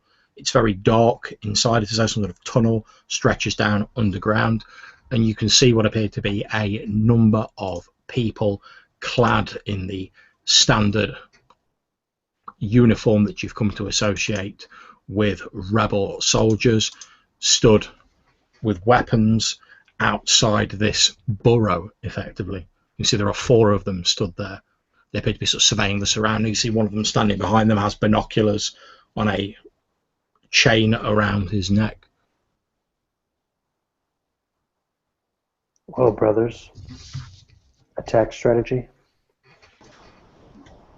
I would say first we want to determine whether or not this is the only entrance, whether or not they have a landing bay or whatnot, before we decide to just execute them. As you're saying this, you notice from out of the burrow a Twi'lek male emerges, and he says, "What's all the noise out here?" The rebel with the binoculars looks at him and says, "We think it's just the beasts of the forest, nothing to be worried about. Get back to the valley and tell the others to continue their preparations." At which point he nods and says, yes, of course, and he disappears back into this tunnel, this burrow in the side of the hill. How many are outside? 4. 4. Is there any way that I could, like, how far away are They're about 20 meters away from you, from the edge of the Okay. tree line. they? So what range band would that be? Like medium? Yeah, medium. Okay. Like I was thinking of using fourth power influence, but I've got a range upgrade as well. But the base power doesn't say what the actual base range is. I'm guessing it's short or engaged. To save me looking it up at this point, I'm quite prepared to say that you can use your influence at this range. The main thing, though, is you may not have the magnitude to affect them all. You may only be able to affect one. No, I've got I can affect 2. I do. Okay, what I'd like to do is 2 of them. I want to make them believe that 2 of them are actually spies that are actually working against the actual goal here. They're actually being planted. They're planted Imperials. So I need to make a discipline versus discipline check, and I want to see if I can twist 2 of their minds to think 2 of their friends are actually traitors. Okay, not a problem. When you make your discipline roll, which you can do now, don't forget to roll your force dice with it as well. And I will obviously make their discipline roll as a group to see how they do against that. Okay, so since I'm trying to influence 2, would it be 2 force dice? And 2 or No, whatever it's your force it's whatever your force rating is. Okay. Effectively, I'm treating them as a single group for the purposes of the... Okay. And what's their discipline? 2 purple, would it be? Well, well, yeah, it will be 2 purple, yeah. I'm up against it, okay. Oh, nice. Okay, not a problem. You reach out with the force, twisting their inner paranoia and their doubt. And as you all watch, you see the guy with the binoculars around his neck looks at the other and he says, "I'm sure I heard blaster fire in the forest beyond. Hey, who are you signalling to on that comlink?" The guy he's talking to is like, "What do you mean comlink? I was just checking my equipment." Another one moves in to stand behind the guy with the binoculars, like lifting his weapons up, and he goes, I think they're Imperial spies, Commander. You know how the Empire works. They insinuate themselves into groups. They've got spies everywhere. At which point the 2 others sort of like draw their weapons and point them at their fellows, and they're like, "Hey, we're not spies. How do we know you're not the spies?"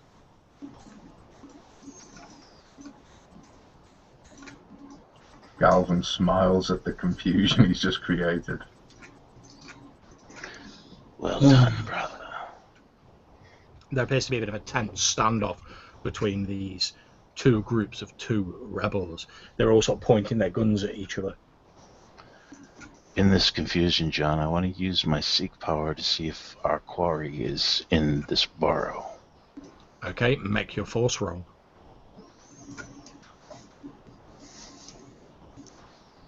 4 black, 1 white. You are definitely sensing someone very strong in the force somewhere inside that burrow.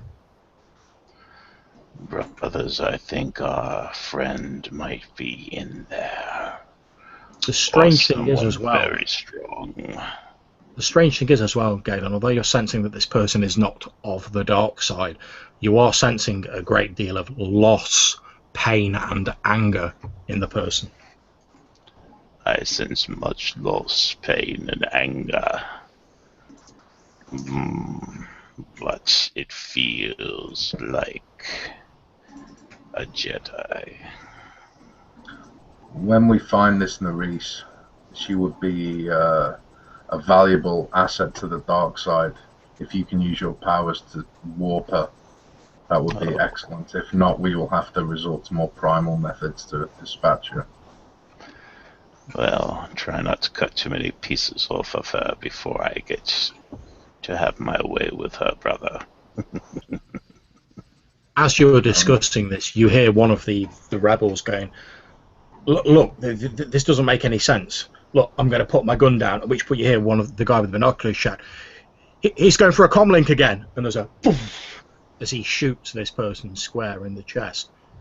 His fellow immediately fires back, and the guy with the binoculars takes one in his spot and topples over backwards. The other 2 immediately begin shooting at each other until there's only one of them left stood there holding his smoking blaster rifle. He's like, the Empire, they've got spies everywhere. I've got one central command, and he turns around and starts heading back into the burrow. The moment he turns inside, I'm going to shoot him in the back. Make your attack roll. Is that medium range, you said? Yep. True aim maneuver. So. Okay. You've not only managed to kill him, but you managed to kill him before he made a sound. Feel free to narrate how that happens.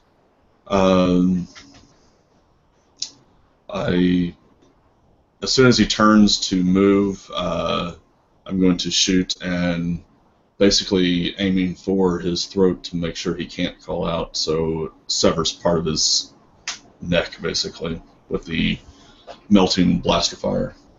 You hit him square in the throat. There's little more than a strangulated exhalation of air as he is spun round by the force of your shot and collapses lifelessly to the floor.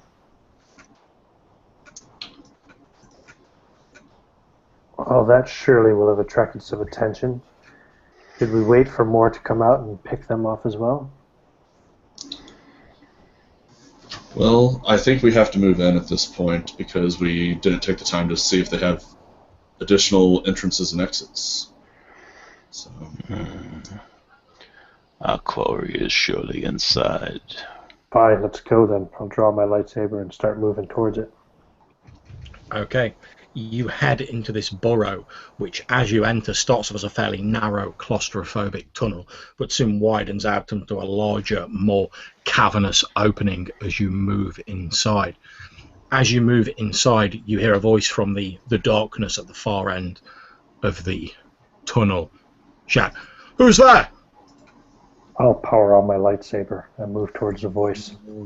A green wan light and these wisps of green fog fill this cavernous tunnel. They don't obscure vision in any way, but in the green light you can see another group of rebel soldiers at the far end of the tunnel. As they see you, your face grimly set, lit up by the leprous green of your lightsaber dash, they immediately open fire.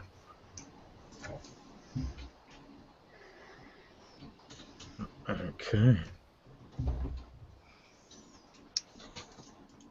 I would like to use influence to inspire fear in them. Okay, not a problem. Dash, what's your soak? Well, my soak is 3. Okay. But I have a reflect ability. So if I'm hit by a ranged attack, I can exchange strain basically to reduce damage. Okay, so are you doing so? Yeah, I can spend 3 strain to reduce the damage by up to 4.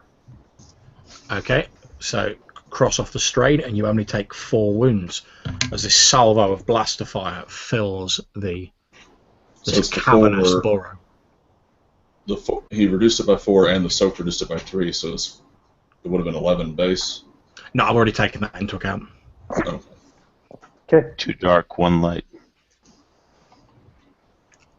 Okay, you hear basically a quailing voice at the end shout, "Oh, fuck this, man!" And you hear like footsteps running down the corridor away from you as a couple of them just turn tail and flee. Leading 3 of them sort of there, like with their rifles shaking, sort of pointing at you.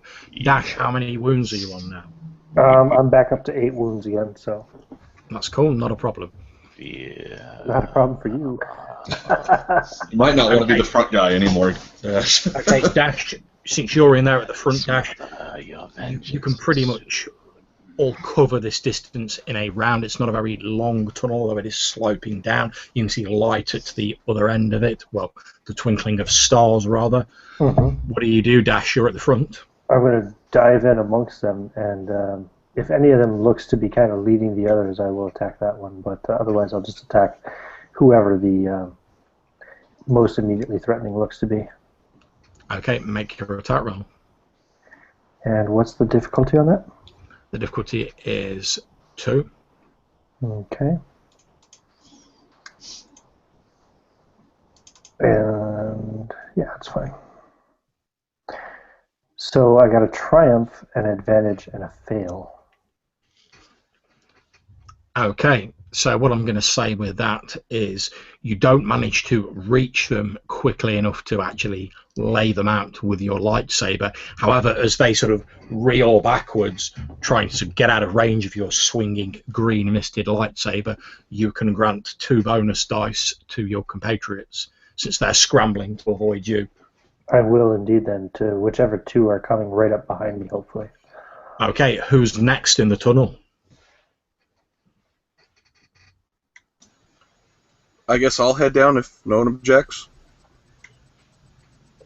Cool. I'm happy to go as well. Just whoever. Okay, well, K8. Galvin's probably faster than I am, and that's a tunnel, so I'm probably, with my height, trying to duck through beams, so I'll let him, because he would have just made it there before me. Okay, Galvin, what are you doing? We're going to force leap horizontally, so that I'm suddenly amongst them. Double bladed, start spinning. Okay, make your attack roll with your force dice added on. It's a simple stratagem, but effective. And how many against 2? 3? Yeah, 2. Okay, well, it's 3 because I'm unwieldy at this moment. Oh, sugar, I forgot my boost dice. Can I roll it now? Yeah, to roll your boost dice separately. Okay. Okay, cool. Okay, so it's your damage plus 1. Yep.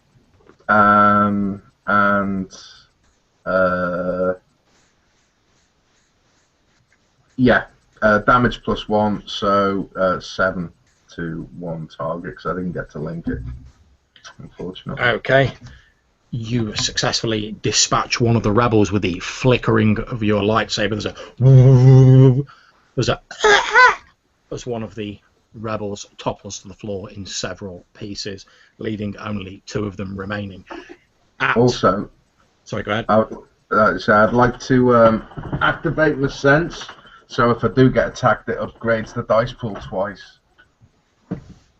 Okay, splendid. Okay, K8, there's 2 of these people remaining.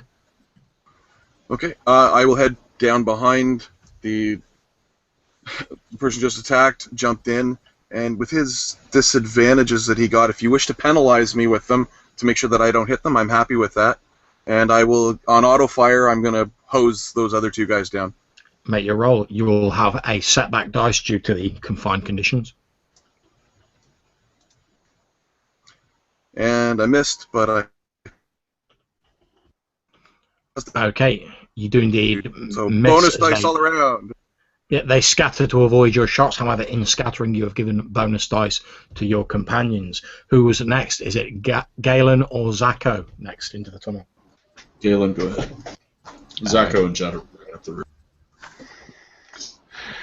I will jump into the fray with my lightsaber.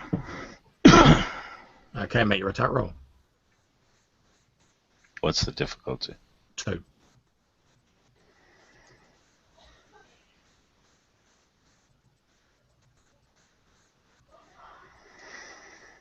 Success. Okay, it's your base damage for your lightsaber, which is 6. Okay, feel free to narrate how you dispatch one of these quailing rebel fools. I leap into the fray with a leaping overhead strike, and I slice him from shoulder to, what is it, from,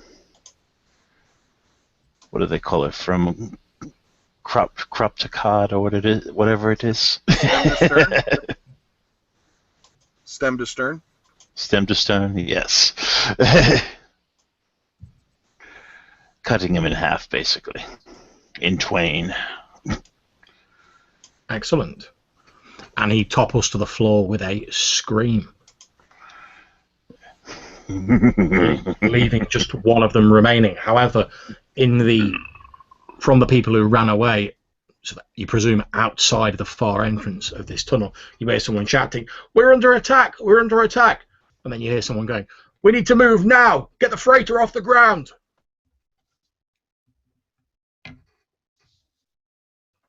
And then we come. Oh, that's not good. And we come to Zacho and his canine companion. Zacho is going to turn on the comlink in his helmet and call Shadow Squadron.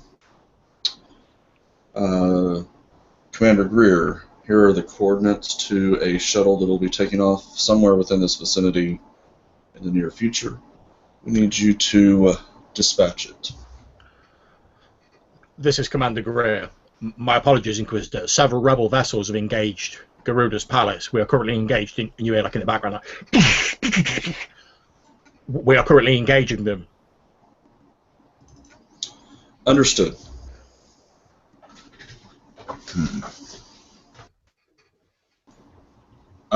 With that information, then, I'm not going into the hole. I'm going to run around this little outcropping, and I'm going to figure that a ship is going to have a landing area. I'm going to find that with Jet. Okay, not a problem. The two of you start running around this tunnel. So, guys who are still in the tunnel, I'm not going to make you roll to dispatch this one remaining rebel trooper. He pretty much cheeses it out to the far end of the tunnel, screaming and with the slight smell of urine gathering about his person. If you wish, one of you can hack him down as he runs. That is not a problem. Yep, Galvin, you step forward. There's a flash of your lightsaber, and he topples to the floor, a small pool of what you hope is blood spreading out from him in the darkness.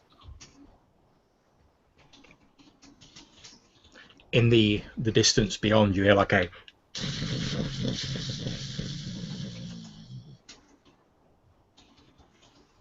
Then I guess I'm going to double time it down the hallway and see if I can find this ship. Okay, not a problem. Meanwhile, Zacho, you've made your way round this burrow, and you see that on the far side of it, it appears to drop down into a valley.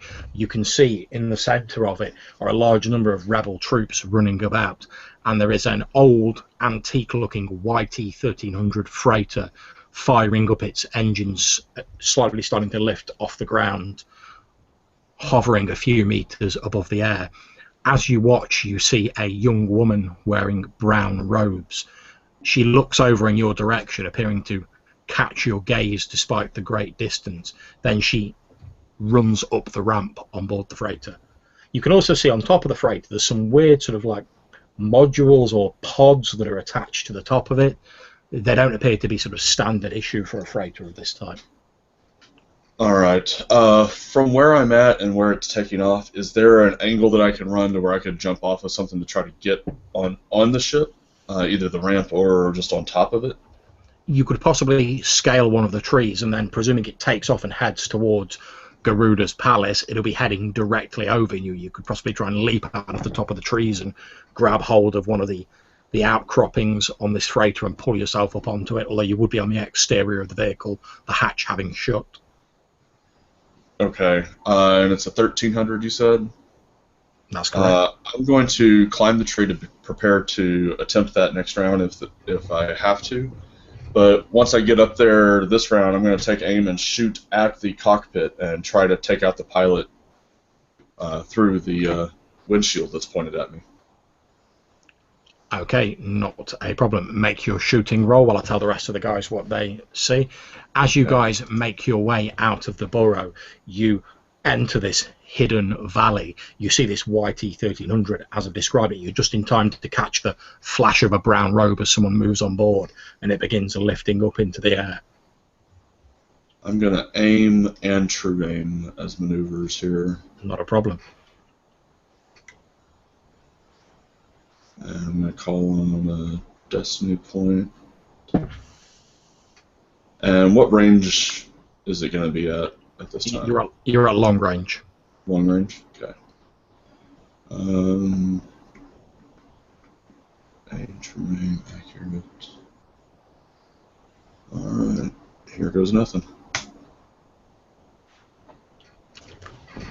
Okay, as the rest of you run out and you see this YT-1300 taking off, there's a flash from a huge tree nearby, and the cockpit of the YT-1300 splinters into a million spinning plastiglass fragments that cascade down to the floor.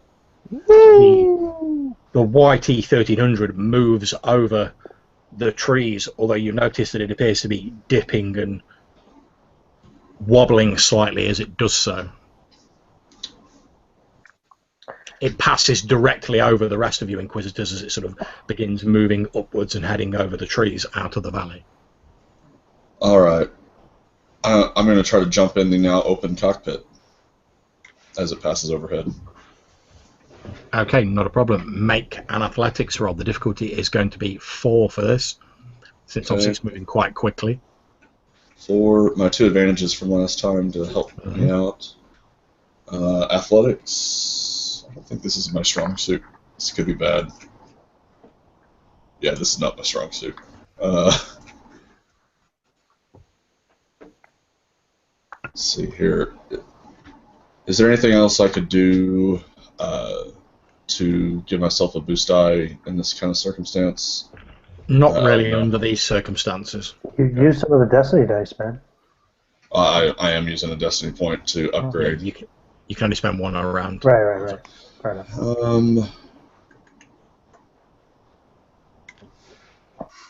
Alright, here goes nothing. Oh.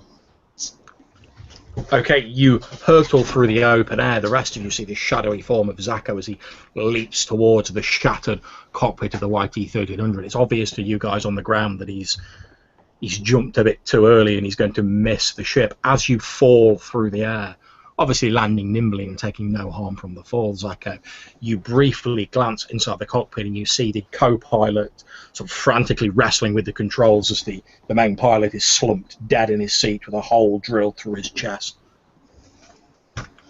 There's And nothing then around. you fall to the ground, landing next to your companions. This YT-1300, you've got like another round as it passes over all of you guys now before it's beyond your reach. I mean, we can't like just grab onto it and climb onto it. I'm sure it's too high for that, right? So, With my size and strength, can I throw somebody with a force power and give them a boost to their jump? You could certainly throw someone and give them a boost to their athletics roll to grab onto it. Does anybody want that? Those of you who are going to try and grab on it, it is coming fairly low to the ground since it's heading up over the crest of this valley. You could make an attempt. It would be a similar difficulty to the one that Zacho made due to the speed it's moving. don't throw me. I think if anyone's got a chance, it's Galvin. Well, I have enough strength that I'm going to give it a go if no one wants it. I'll try to... Can I jump into the thing with my mechanics and size and height? Or at least jump and grab on? Make me an athletics roll. The difficulty is 4. However, I will give you a boost dice since obviously you have the ability to magnetize yourself, which is quite handy. Right, okay. I already have 2 because of feats. Yep, so... I'd be looking around the kind of area anyway to see if there's anything else they can use to help us. I suppose it's too late to close any kind of a door, or there's not going to be any kind of a tracking or a tractor type beam around. I don't think so. Is there another ship or anything around that we might be able to commandeer? There appears to be space for several ships. The only thing you can see is a really sort of old, antique fighter. It looks like it's been salvaged from a junkyard and refitted. You can see there's like a rebel running towards it, obviously wearing an orange jumpsuit, probably planning to jump into the pilot seat and follow the freighter out. Okay, I'm going to use one of the destiny points on my jump. Okay. It's difficulty 4. Make your roll. And I made it, but I have 3 disadvantages. I'm going to say that you take 3 strain. You do manage to grab onto it, and as you grab onto it, you magnetize your hand that makes contact with it. However, there is a sickening sort of wrenching sound as it jars loose some of the circuits in your arm, but you are on the vessel. As you guys watch, K8 tenses, leaps up, and there's a kung as he plants one of his hands on the side of the vessel and gets pulled along with it, grappled to the underside of it. Can I get to the pilot who's going to try to jump in that freighter and try and take him out? Or the freighter with the fighter? You can make an athletics roll to see if you can get there before him. Okay. The difficulty will be 2. I'll spend the destiny point anyway. It's that time of the day, I think. Yeah, we're going to turn this whole pool around in this next couple of rounds, I think. John, is the co-pilot of the YT-1300 out of range of my influence? There we go. I got it. Not at the minute, he's heading directly over you. Meanwhile, Dash, you have made it to the... Just as the guy leaps in the seat and the cockpit's slowly starting to come down, you make it to the side of this fighter. Okay. I'll try to kill the pilot. Okay, make your attack roll. Galen, make your force roll for your influence if you wish to use it. Yeah, I'm going to flip a destiny point too. Okay, the difficulty will be 2, however, one of those is red. So it'll be whatever your coercion roll is, difficulty 2, roll your force dice as well. I never flipped my Okay, for destiny die influence? either, so I'll do that now. For influence, I think it's discipline, not coercion, but let's double check. I'm looking it up real quick. I'm still For on the difficulty influence 2, power? Sorry, what was that in? I'm on For the difficulty influence 2. power? Yes, that's correct, Ian. Yeah, you're trying to do control, or you're just generating emotions? No, I'm trying to control his mind. Yeah, control is discipline versus discipline. Okay. So you roll your discipline plus your force rating, and you spend a force point, so you upgrade your whatever your discipline pool is, and he spent a force point, right? So Yeah. you upgrade the difficulty. So It's did you say difficulty 1 purple, 2, 1 red, sorry. Yeah, there we go. So, Okay. Okay, Dash, feel free to So I narrate have how you discipline. dispatch this pilot. Awesome. So as he's sitting in the seat, and just before he can pull down the the cockpit, the door, or whatever you want to call it, I just run up, turn on the lightsaber, and I drive it right through his chest. I'll then turn off the lightsaber and try to drag him out of the fighter and start climbing into the seat. Not a problem, you throw him out and jump into the sea. Okay, Galen, you feel as your comrade is climbing into this fighter, heaving the body out, you reach into the mind of this co-pilot, and what do you do? I'm telling him he needs to land this freighter. Okay, not a problem.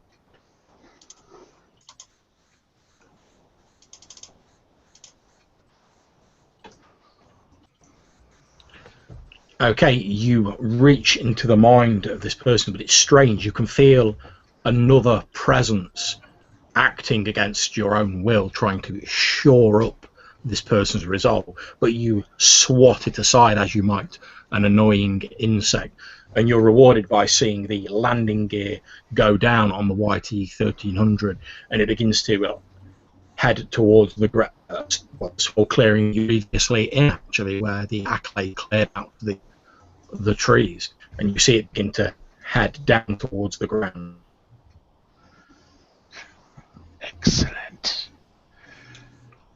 you said in the base there was other rebels. Indeed, there are. There's going to be fewer rebels as I'm going to start shooting them. Okay, with your massive dice pool, I'm not going to make you make loads of rolls to kill the rebels. I think it's a pretty safe bet that the generic troopers running about you can quite easily pick off with your gun at the range you're at. The rest of you watch as the valley erupts into a salvo blaster fire from Zako, rebels being thrown up into the air, screams echo around the valley. Can I get this fighter off the ground and fly it Yep. towards where the freighter just landed? You hit the controls and lift off. The rest of you see this antiquated fighter with Dash behind the controls heading over where you are. You start heading towards the small clearing where the YT-1300 is sat down. My goal immediately would be to try to disable that freighter, if I could do strafing fire on it or anything. Okay, make me a gunnery roll, difficulty 2. Okay. And I'm going to spend another destiny point.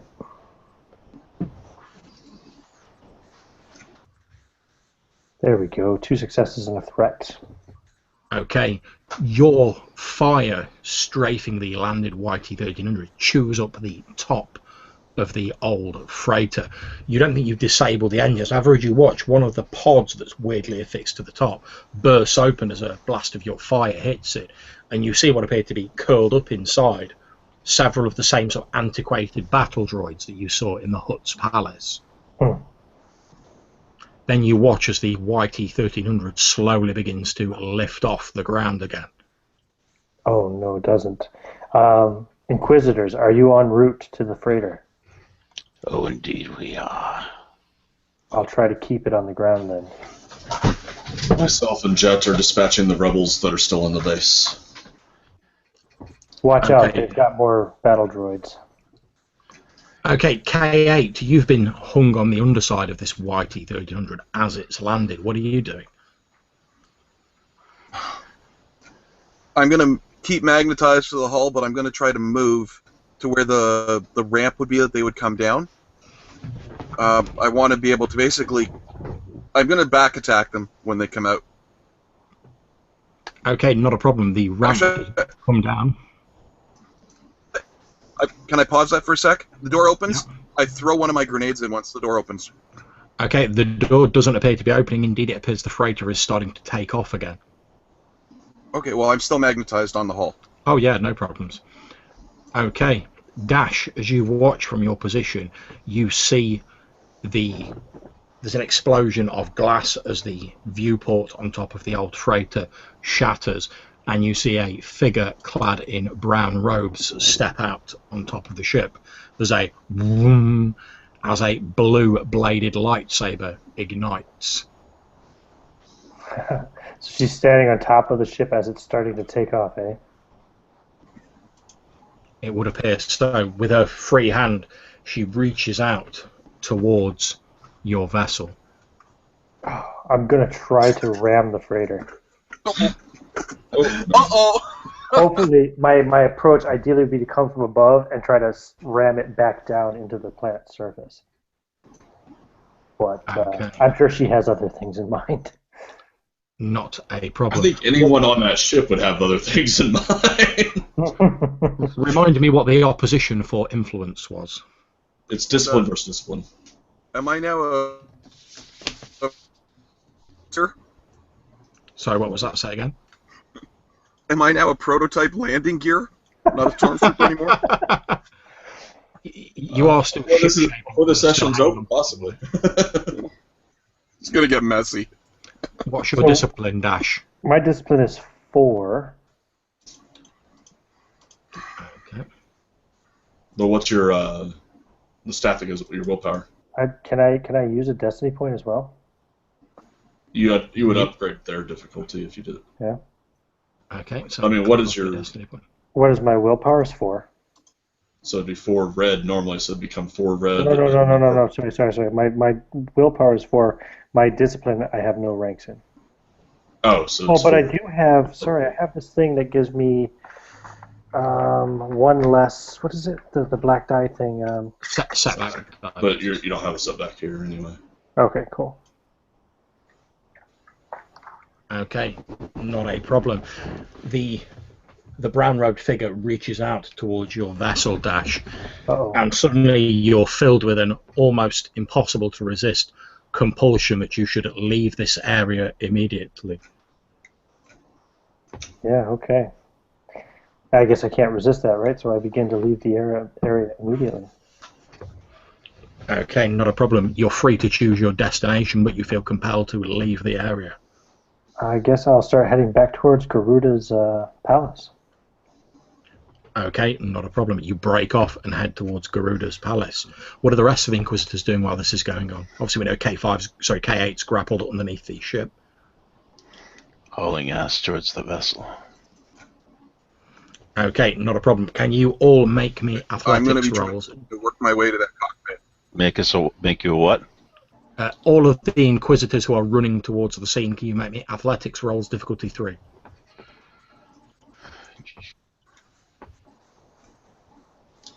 That would not be me, because I am slaughtering a base of individuals. Mm-hmm.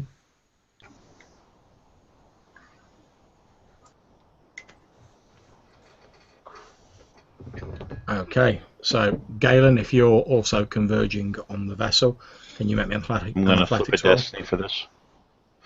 Go for it.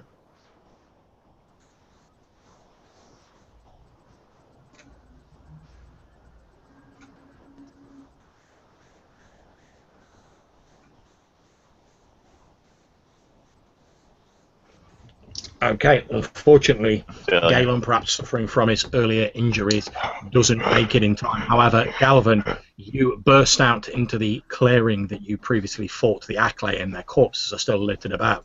You can see the YT-1300 with this figure stood on the roof of it, taking off. You can also see K8 grappling his way around the vessel. What do you do? You've got a round before it takes off and punches it out of here.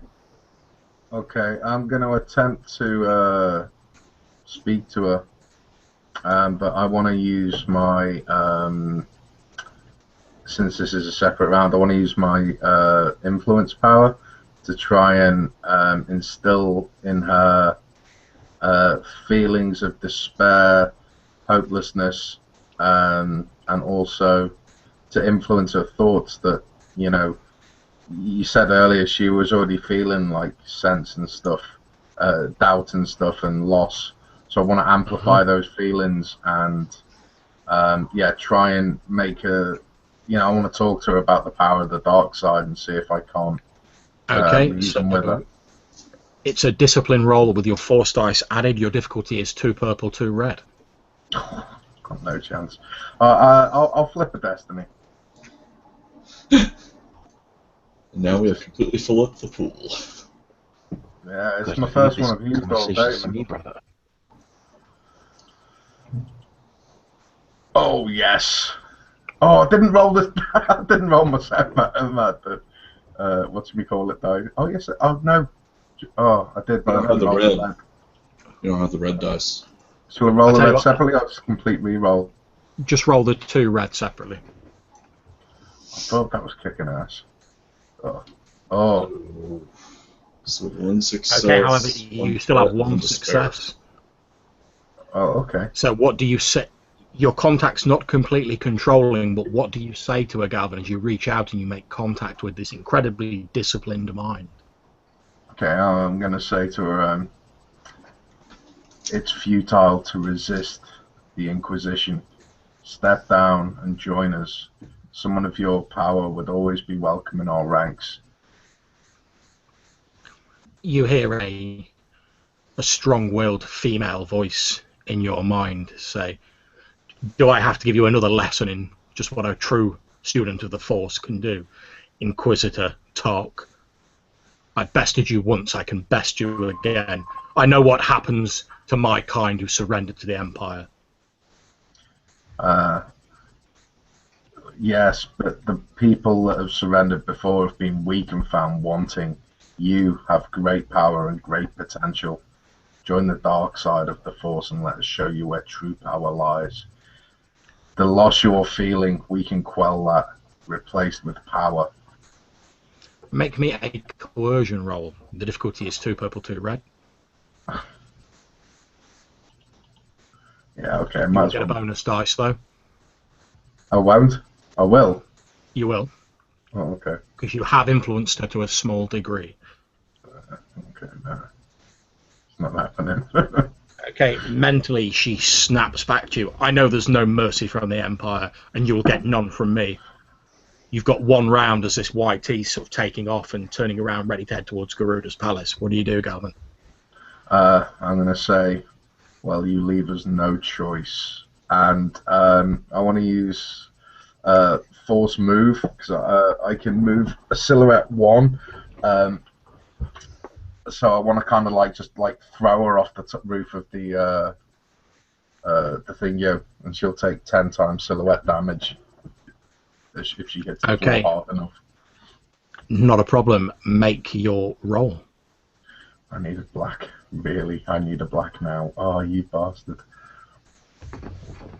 Can I just take that and have the strain instead of using the destiny point? Yeah, that's fine. Okay. You reach out and attempt to move her, however she plants her feet squarely on the top of the ship and she staggers backwards half a pace but remains otherwise unmoved. The YT-1300 turns and begins to disappear rapidly towards Garuda's palace. K8, you are still on the hull. What are you doing?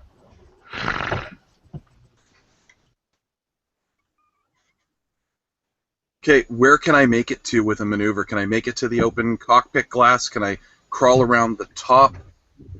You can crawl onto the top, or you can make it to the open cockpit, where the co-pilot is struggling with the controls, whichever you prefer. I will go to the cockpit and try to mess him up. Okay, not a problem. Make your attack roll. Difficulty 2.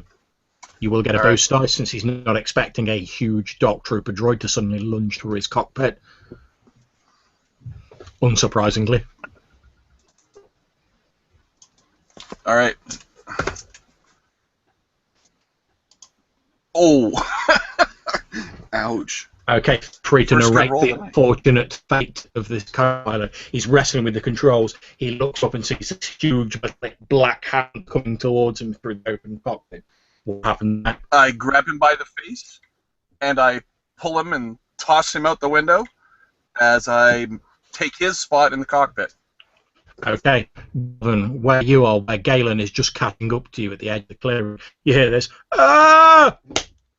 As this body just plummets out of the air and lands at the far side of the clearing. You see the guy sort of like still alive, but he's like, obviously winded or stunned by his fall. And if Okay. I can, Yeah, with you're in those the cockpit. advantages, I'll recover strain. Not a problem. How many can I have? You can have 2 strain back. Awesome. Okay, meanwhile, Zacho, you have dealt with all of the rebels in the valley. You can just in the distance see the YT-1300 above the tree line. You can make out far beyond that the figure of the antique freighter, the antique fighter that Dash is piloting, seemingly heading away from it. You can also just about make out a tiny speck of a person stood on top of the ship.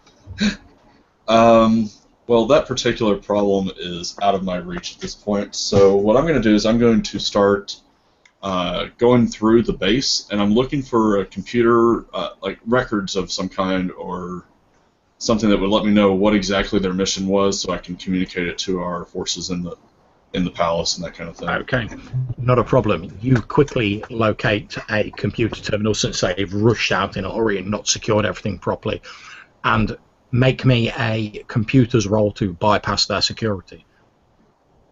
What kind of difficulty am I looking at here? The difficulty is only 1 since they've effectively just rushed out and dropped everything. They've just effectively locked their screen with a password. Success and advantage. Not a problem. You easily bypass it and bring up their plans. It appears they're planning on taking a number of explosive devices and using them to blow up the power generators, which will have the effect of rendering a lot of the droids inert. They also have a number of what they refer to as droid busters. These, you presume to be these electronically tinkered with bombs that deactivate droids. They also, according to this, have a number of reprogrammed battle droids, which I'll say to the rest of you are on board the YT-1300. They're planning on basically dropping off. I was just saying to the others, Zacho, they've got a number of reprogrammed battle droids on board the YT-1300 that they're planning to drop off along with a buttload of rebel troopers. They're planning on basically storming the area, arming the slaves with weapons from the freighter, and then staging a full-scale insurrection. Once most of the droids are out of the way, there should only be a few biological minions of the Hutts to take care of. Although you notice that they have targeted Uris Rev as a target of priority. They believe that once he's taken out, a lot of the Hutts minions will lose the fight. Okay. I'm going to comm to Shadow Squadron. I'm going to communicate to them that there is a YT-1300 headed towards the city, or the fortress. No. And This is Commander Greer. Received and understood. We have mopped up any of the rebel fighters that are attempting to attack us here. However, I can see there's one antique fighter approaching our position. Antique fighter, stand down or you will be shot out of the skies. Dash, you hear that come through on your comm system in the freighter. I'll say, stand down, Commander Greer. This is Inquisitor Corrin. Received and understood, Inquisitor Corrin. And do I now realize, what the hell am I doing? Why am I back at the palace? Or Yeah, you've now started to recover a bit, and since you know the ways of the Force, you're pretty sure that some Force whammy was laid down on you. some Force bitch just tricked my mind is what it is, and I'm very angry about that. Indeed, and you feel a momentary surge of strength from the anger flowing through you. K8, you're in the cockpit of this freighter. What are you doing? It's been set on a course for Garuda's palace, but you have complete control. Well, first thing's incidental. I tap the comm link and say, Commander Greer, I have control of the YT-100 as I do a barrel roll because whatever was on the roof, I want off the roof. And I just turn it upside down. Not a problem. As the YT-1300 is reaching the end of the clearing, you all obviously hear on the comlink K8 saying, Commander Greer, I have control of the YT-1300. That's acknowledged by Commander Greer. Then the YT-1300 rolls over, and you watch as the figure that was stood on the top drops down to the floor, nimbly landing on one knee at the edge of the clearing you're in, just next to this fallen rebel, the lightsaber still held in her hand. No. Did the droidicas on the roof fall off as well? The battle droids that were on the roof have indeed toppled off. They're not active yet, so they just fall to the ground in a useless heap. The computer system at the base, is it set up to control the battle droids? Indeed it is. I'm going to try to take control of them. Now you're in the system, it's a fairly simple matter. They have simple programming. They're just given a target to either guard or destroy. I'm going to activate them with directions to incapacitate the Jedi that's in the clearing with them. Okay. Make a computer's roll. Again, it's only difficulty 1 since you're in the system.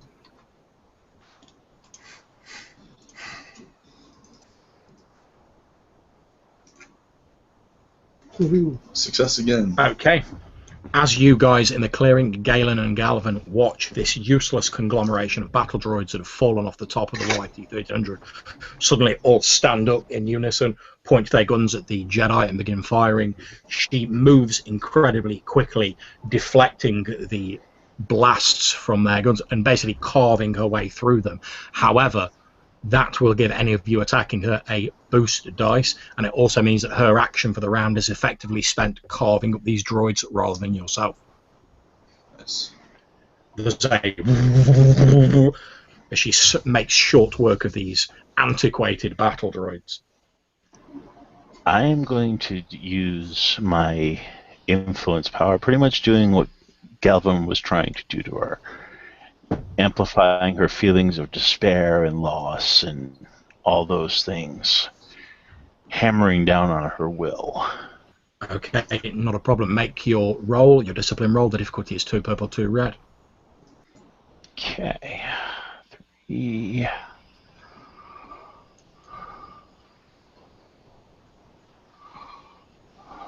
Discipline.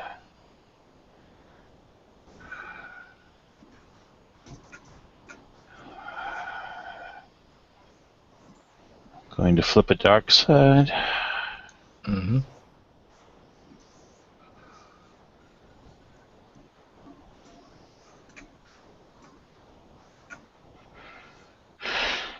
Come on. Oh, baby needs a new pair of shoes. Seriously. Seriously. What the frick? Okay, you reach out with your mind, and again you come up against this incredibly strong will that this woman possesses. The only time you've felt a will as strong as this before was when you've been dealing with your fellow Inquisitors and people dedicated to the Empire.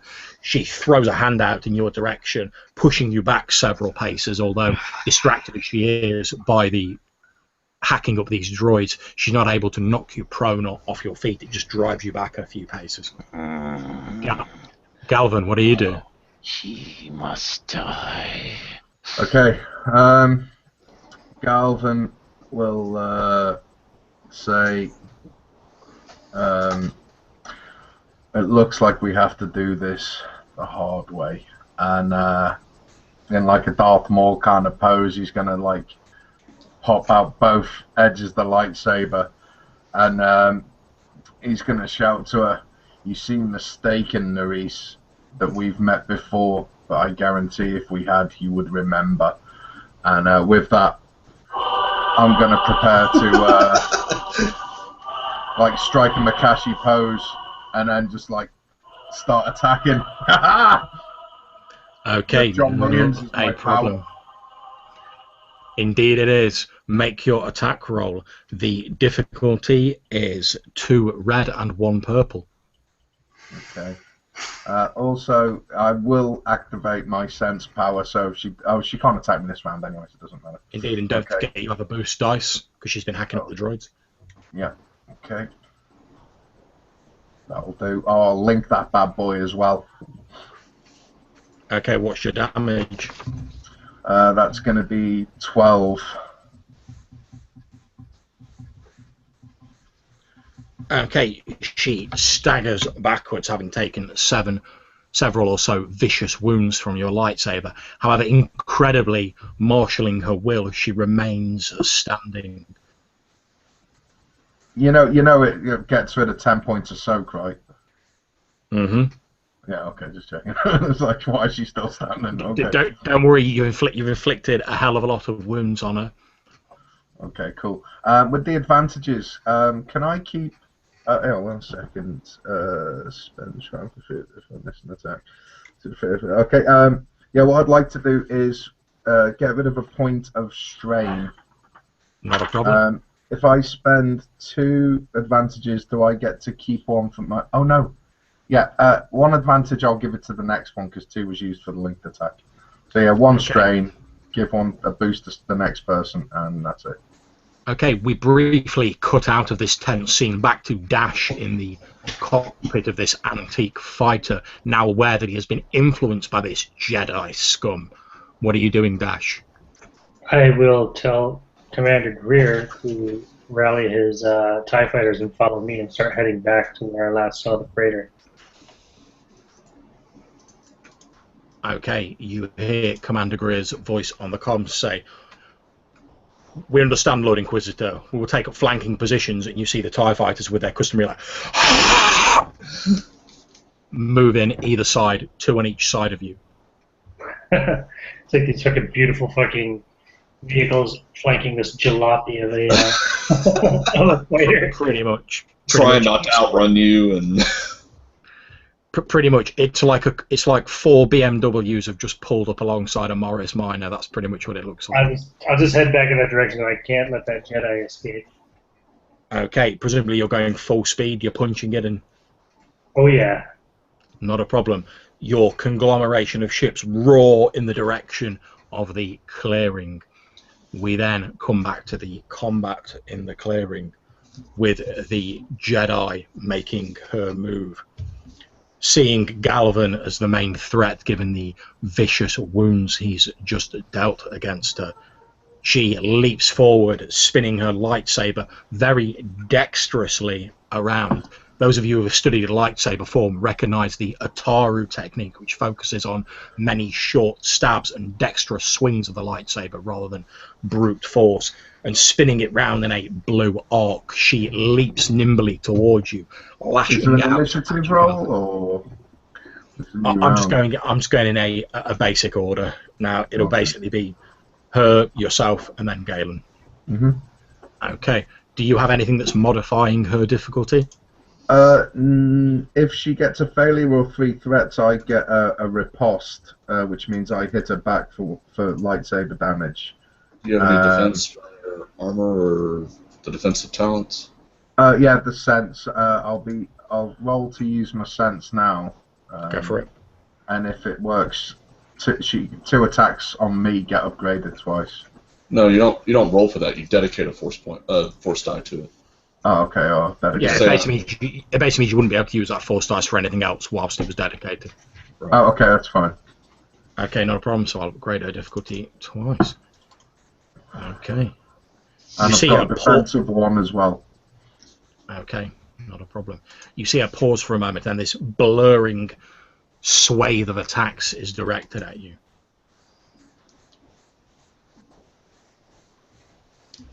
Okay. What's your soak? My soak is 7. So not enough to clear. Failure or 3 threat. Yeah, she didn't get a failure or threat at all, did she? Holy shit, look at her lightsaber skill. Okay, you take 7 points of wound damage as the lightsaber cuts through your armor like a hot knife through butter. You feel a spasm of pain as the blue blade cauterizes and then pushes through your skin. However, it's now your turn to react, Galvin. Yeah, I can't take many more of them, I tell you that now. Okay, right. With a last, well, he senses he's up against a skilled opponent, which pleases him, but also, for the first time in a long time, he feels like pangs of doubt, and that just kind of fuels him even more. For a moment, as you're thinking that, your mind flashes back to a scene that you experienced or perhaps dreamed. You remember being on the Devastator, Lord Vader standing over you with his lightsaber, feeling the crushing weight of his disapproval at your failure during your vision of the trials bear down on you. And you see the gritted face of the female Jedi. She's pushing this blade into you. Make your move, Galvin. Okay, so what's my difficulty? Your difficulty will be... It's 2 or 3, depending on if you're double It will be 2 red and 1 purple. In fact, I'll make it 3 red. Oh, dear Lord. Don't forget do you have duelist training, Galvin? Actually, I don't think I do. Oh, wow. Oh, let me check. Is it on the Kashi technique page? Because, I mean, it gives you a boost die when you're engaged in one-on-one combat with only a single opponent, so... Yeah, okay, I'm not sure if I actually took it, to be honest. Well, tell me what your damage is for this round, Galvin. Oh, I do have Makashi. No, I don't have dual training. My damage will be just 7. There's no advantages or anything. Okay, she's going to take a couple of strain. As your lightsaber bites into her shoulder at the last minute, she brings her own blade up. There's a... as the two of them spark together, and she manages to push your blade so it doesn't cut quite deeply into her. You have still injured her, but she's taken slightly less injury by partially deflecting the blow. However, now it's Galen's turn. You've seen this clash of titans in front of you, Galen, battling backwards and forwards, the sound of... What do you do?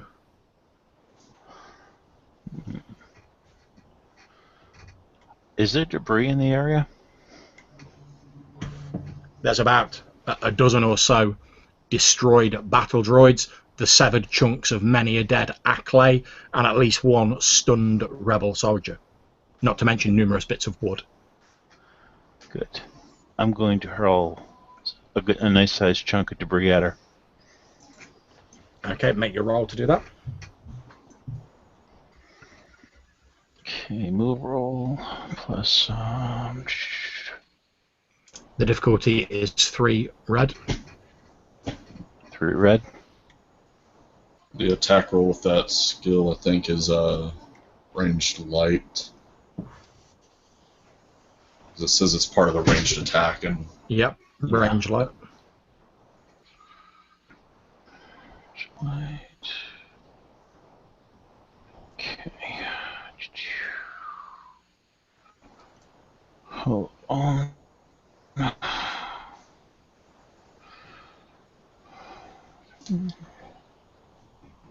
It's 2 red, you said?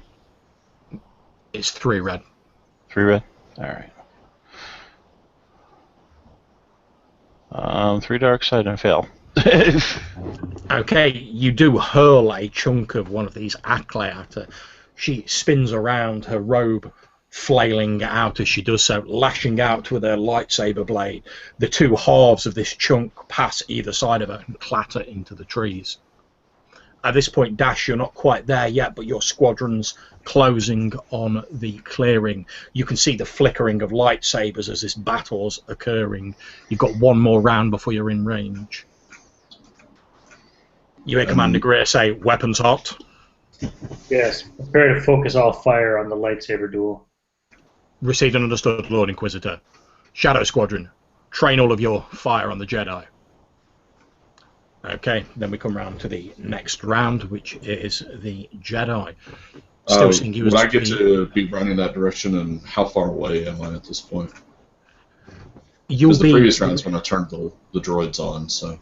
Yeah, it'll be at least 3 rounds before you arrive, Zacho, since you've got to cover a lot of ground, so moving at top speed.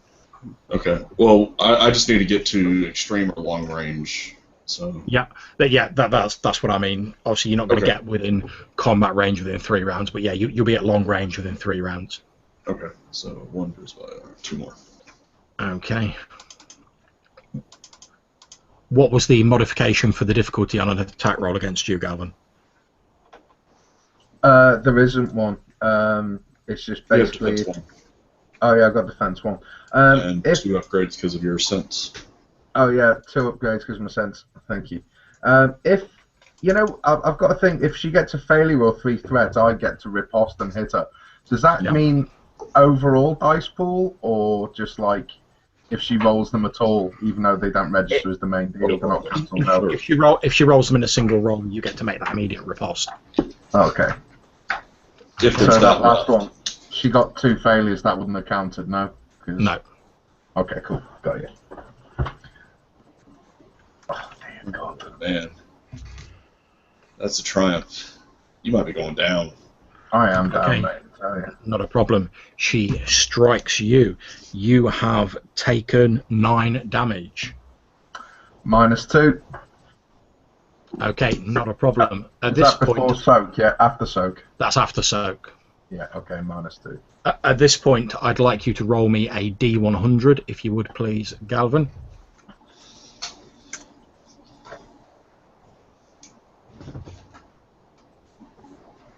Okay, not a problem. She slashes out with the lightsaber blade at you, scoring a thick cut that severs your larynx, making talking impossible. You fall backwards, knocked over by the force of the attack. Your next action will be increased by 1 difficulty, so an additional purple dice. Please note down that you have 1 critical injury. Any further rolls on the critical injury table will get +10 for each critical injury you have. Okay, if Galvin could talk, he'd be wishing that his fellow Inquisitors were actually here and doing stuff, rather than throwing rocks around the clearing. Okay, since you've been bowled over, Galvin, I'm going to jump straight to Galen this round. I ignite my saber. Well, I engage. hold on for a sec. Hey. Hello. Yep, K8, what are you doing? I haven't gone in a round or 2. Yep. I'm going to turn the ship around and fire lock the whatever weapons this thing has on, and I'm going to take some shots into that clearing. Okay, not a problem. Make a gunnery roll. Against what? The difficulty is 3 red. Oh, well, that's not going to happen. Oh, well. Nope. Okay.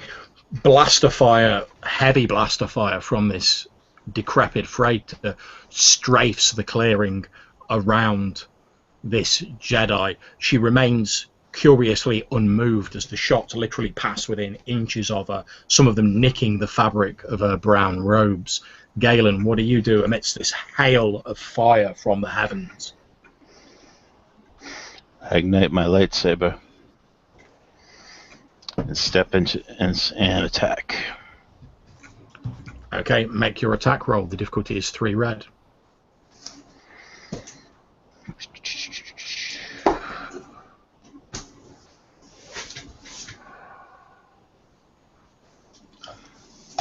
And go. Yes. 1 success, 1 threat. So 6 damage.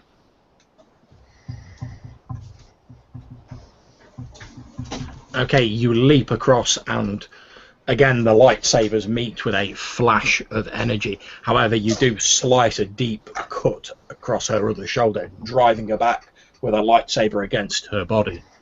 I have much to pay you back for, witch. Okay, we then go on to the next round. At the end of this round, Dash, you will be able to open fire with your vessel. Obviously, at the end of the round as well, K8, you'll be able to continue firing. We then come round to the Jedi, who, turning from Galvin, since he appears to be out of action, and given that you've just driven her back, she's going to launch an attack against you, Galen. Do you have anything that modifies her difficulty? No, I don't think so. Okay. What's your soak? 5. Okay, you take 10 wounds. I'm dead. How many wounds are you on? I'm on 6. I have 6 wounds left. Okay, if you've got 6 wounds left, that's fine. You've not taken a critical hit from that. She steps nimbly around you and slices a deep, painful cut in your back with her flickering blue lightsaber. You see her reverse the blade as she literally steps over where Galvan's lying on the floor. Then we come to Galvan himself. You see this Jedi above you with the blue lightsaber poised, ready to strike the killing blow. Okay, so how in bad a shape am I? Would I be able to get to my feet and like initiate an attack, albeit with an improved difficulty? Are you at 2 or negative? Sorry? I couldn't remember if you said you were at 2 or negative 2. -2. But you said like I'll get an extra difficulty dice on my next attack. But I guess if I've got -2, I'm out for the count. Yeah. You can't fight beyond 0. Is that correct? That's my understanding. Unless Pretty much, yeah. Yeah. Okay. Cool. You can basically brawl or make small movements at the moment, but fighting's beyond your capabilities. Okay. Well, out of my torn throat, I'll try and like spit upwards at her. That'll be my action. I'm going to spit at her. Okay, you're like... Yeah, try and get a loogie of blood on her face. You see a satisfying gobbet of spit and blood impact with a wet squelch on her cheek. She raises her lightsaber. Galen. What are you doing?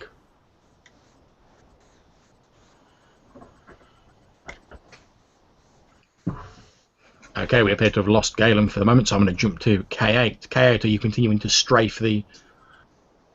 No.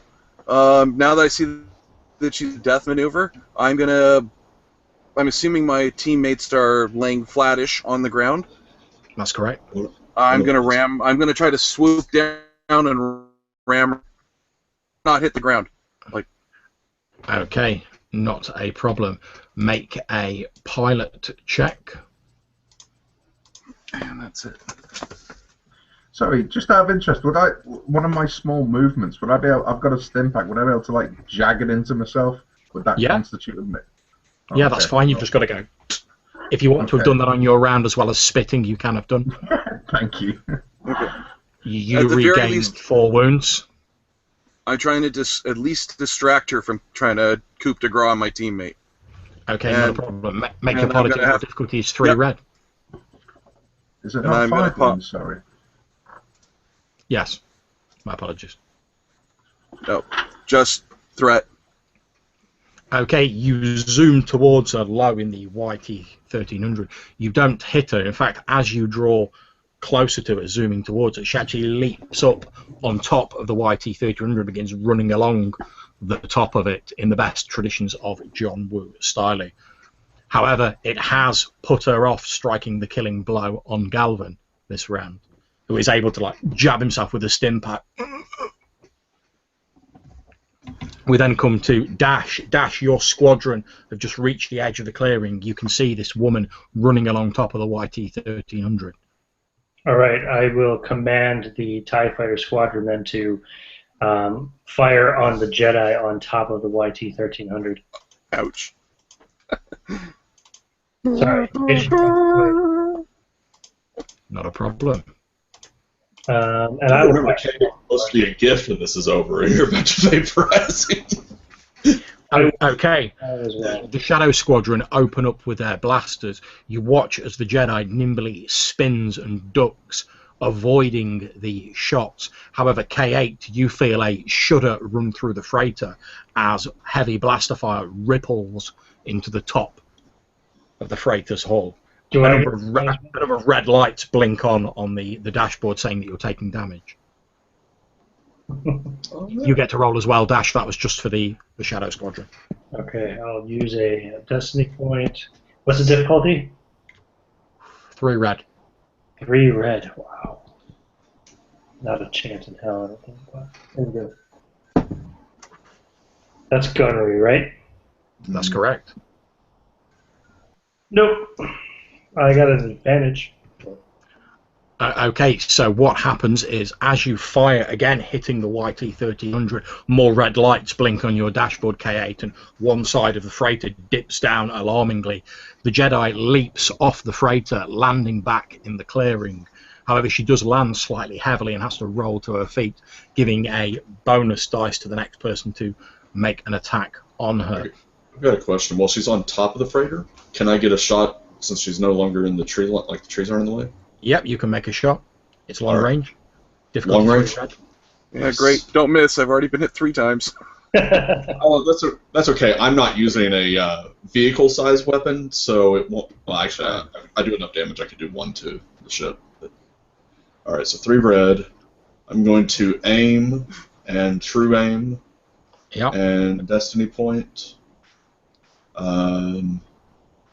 And I'll use that boost die as she's like lurching, like her jump takes her directly into my line of fire. Mm-hmm.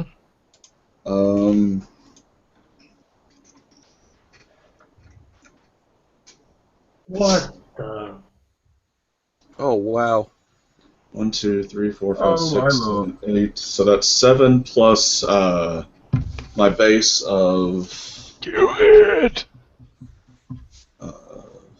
14, so that's 21 plus 4, 25 damage, with the 3 being 3 advantages being a crit. What's the triumph going to be?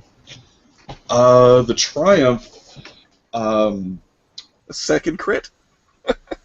Well, I want to use the triumph for something kind of silly because I'm thinking the 25 damage and crit is probably going to be enough. I want to use the triumph to say that her lightsaber is undamaged and falls next to Galvin. So disarm her with the triumph. And indeed, so if she does live, happens. Can you please make me a D100 roll, Zacho? And you can add 10 to it. Big roll, buddy. Big roll. Big roll. 81 plus 10, so 91. Okay, not a problem. The Jedi, as she leaps through the air to avoid the salvo of fire filling the space around her, a single shot rings out, catching her on one side of her body, spinning around like a cartwheel. She falls heavily to the ground, the lightsaber flying a couple of meters away to land undamaged next to Galvin. You can see that she's pretty much dead. She's still moving slightly, but it's literally like she's trying to like crawl along the ground like. Fucking bitch! Oh, forgot I was off mute. She's pulling the Darth Vader like crawling up the lava wall type thing. We then go into the next round. You notice Galvin as you're sort of closing on her, presumably picking up her lightsaber. Yeah. You scoop it up. You notice as she reaches inside her robe, you see her take out a by now familiar-looking syringe, and she jabs it into her own chest. You see her eyes sort of roll back for a few moments. Okay. I really want to try and inflict the killer blow. You can hit again and go, killer! Yeah, that stim pack, has it repaired my larynx at all? Can I actually like speak even if it's just like down to the horse? It has repaired your larynx slightly, but you'll very much be talking like this. You probably sound a bit like Galen. That's fine. That's fine. It gives them more character. Okay. I would like to, if possible, I'd like to. Is she prone? I'm guessing, yeah. Yep. Okay. I want to. How far away is she? You can cover the distance in this round and still take an action. She's not that far away. However, Okay. as you're drawing closer to her, both Galen and Galvan at the distance you are, you feel a tremendous surge of anger and hatred for yourselves, like flowing through this severely injured woman. She's pretty much running on raw willpower alone. The damage to her body done by the excellent shot from Zacho is like beyond severe. It's like severe looks at the level of damage it's done and runs away and hides under a table. That's how severe it is.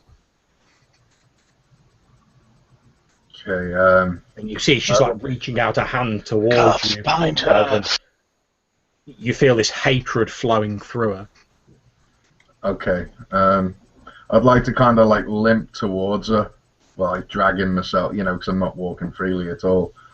But I want to ignite her saber, Okay. and like in that kind of like familiar pose she'll recognize when she was stood over me like about 2 rounds ago. I'm gonna attempt to talk to her one last time and say, yes, yes, I feel your anger, your hatred. She reaches out towards you, and for a moment you feel a slight pressure on your ruined larynx, but in her weakened state she's too injured to actually properly like force choke you. But you can feel that she's struggling with every last ounce of willpower to do it, but her body hasn't got enough left. You're gazing down at this ruined wreck of what used to be a woman. Her robes stained with blood, lightsaber cuts all over her body. You see the hatred in her eyes as she's like reaching out and desperately trying to score one last blow against you, but she doesn't have the strength in her. Remember, well, Stand over Lord her. Vader wants her. yeah, I'm gonna say that's good. I feel your hatred. Join us or die. And like, you know, basically leaving her under no illusions that if she doesn't submit that she's gonna get the lightsaber. Her own lightsaber, ironically. She reaches out towards you, and both Galen and Galvan, you sense her acceptance of what you're saying, but before she can say anything, her injuries overcome her and she passes out, her arm falling limply to her side as you stand over her, Galvan, this blue lightsaber in your hands. She's not dead though. She soon will be unless medical attention is received. And so will I. Okay, I'll take out my stim pack and look at Galen and just say, did you sense she was close to joining? To giving into her anger? I felt something strong.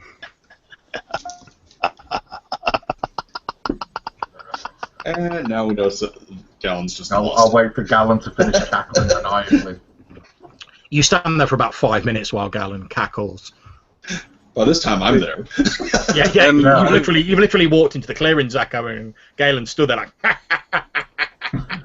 Okay, Have well, I landed? Talking to my amulet. Yes, you have landed, Galen. I'll stick her with the stim pack. And like, if her eyes open, I want to be there, kind of gently cradling her head, like stroking her hair, like, I have binders. I'm going to bind her. passionately. Yes, Behind her. says well.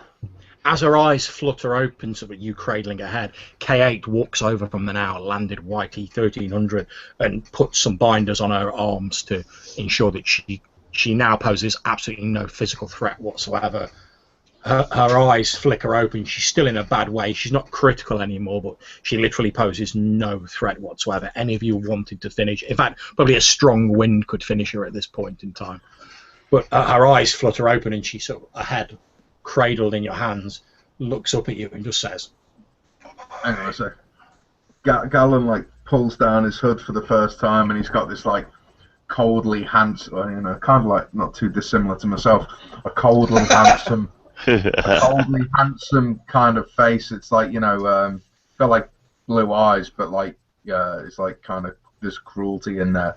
But you know, he's kind of looking at her compassionately, tenderly, and trying to, you know, saying, "I saved your life because I sense great promise in you, Narees."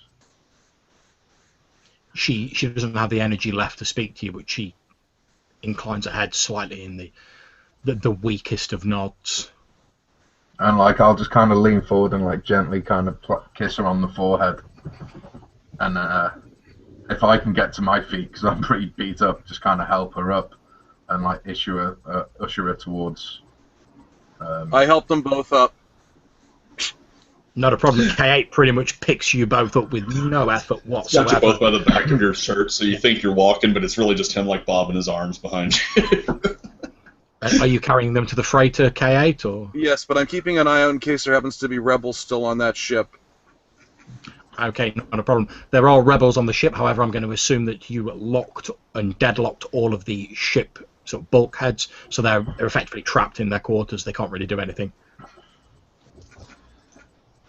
I'm gonna, as they're getting on the ship, get on the comm link to Phil and ask him to bring the Lambda-class shuttle to the coordinates of the rebel base and get him to thoroughly go over their computers and see if we can find intelligence for future operations and that kind of thing.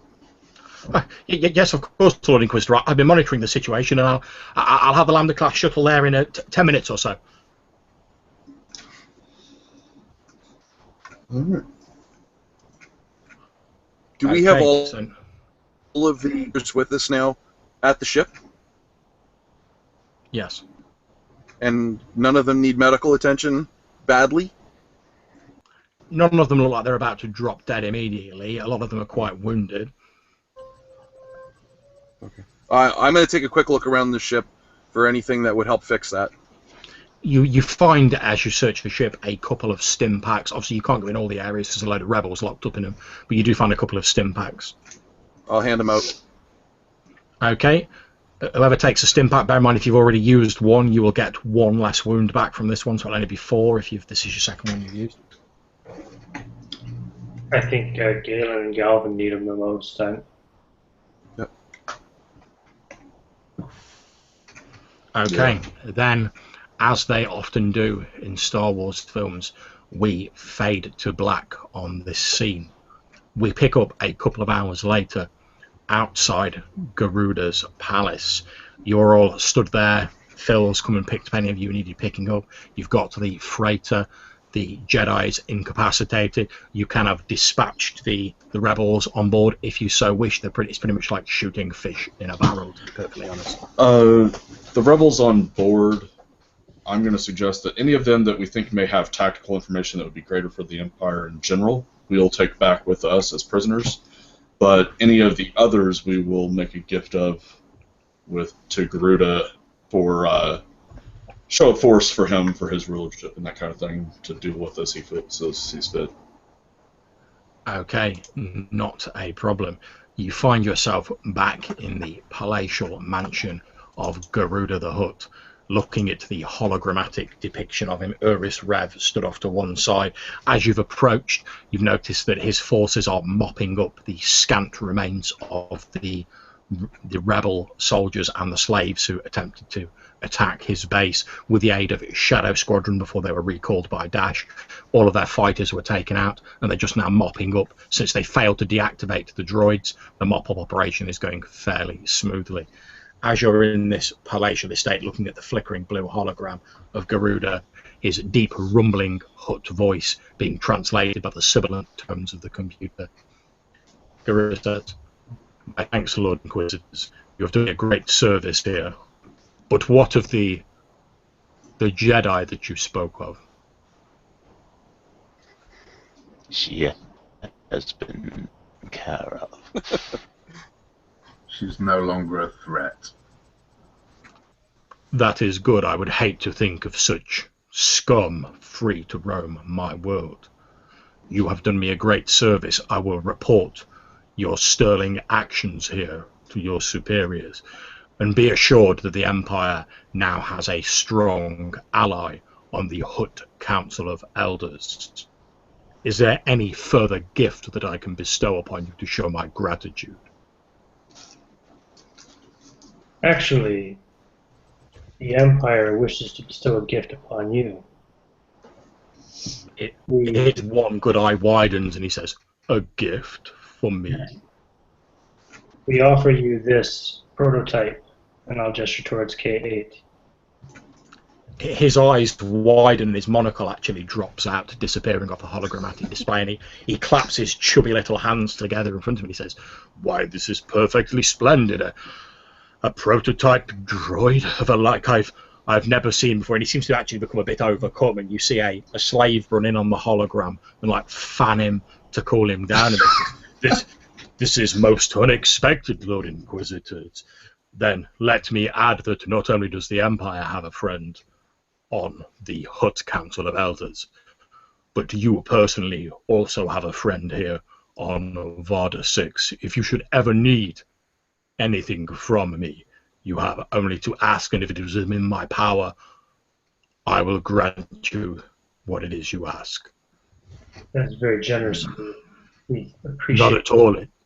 It's the least I can do for this splendid gift that you have given me. He performed quite admirably under pressure. I think you'll find him very, very useful. And I think in time you will see many more droids of his design. Garuda's hologram turns to face you, K8, and he says to you, "Then you will agree to follow my commands, droid unit K8. That was my orders from Lord Vader. Oh, very good, very good. Then you will have a high place in my security force. As you have seen and as your friends have demonstrated, my security is somewhat lax, and my manservant Uris Rev will be punished for his laxity. The first part of his punishment, that he is now demoted. He is no longer in charge of my security force. K8, you will lead a new, stronger security force for Varda 6. I will have any vestige of resistance on this planet wiped out. All of them. Do you understand me?" As you command. And as I say that, I turn to the Inquisitors, and I eject a memory card, and I hold it out.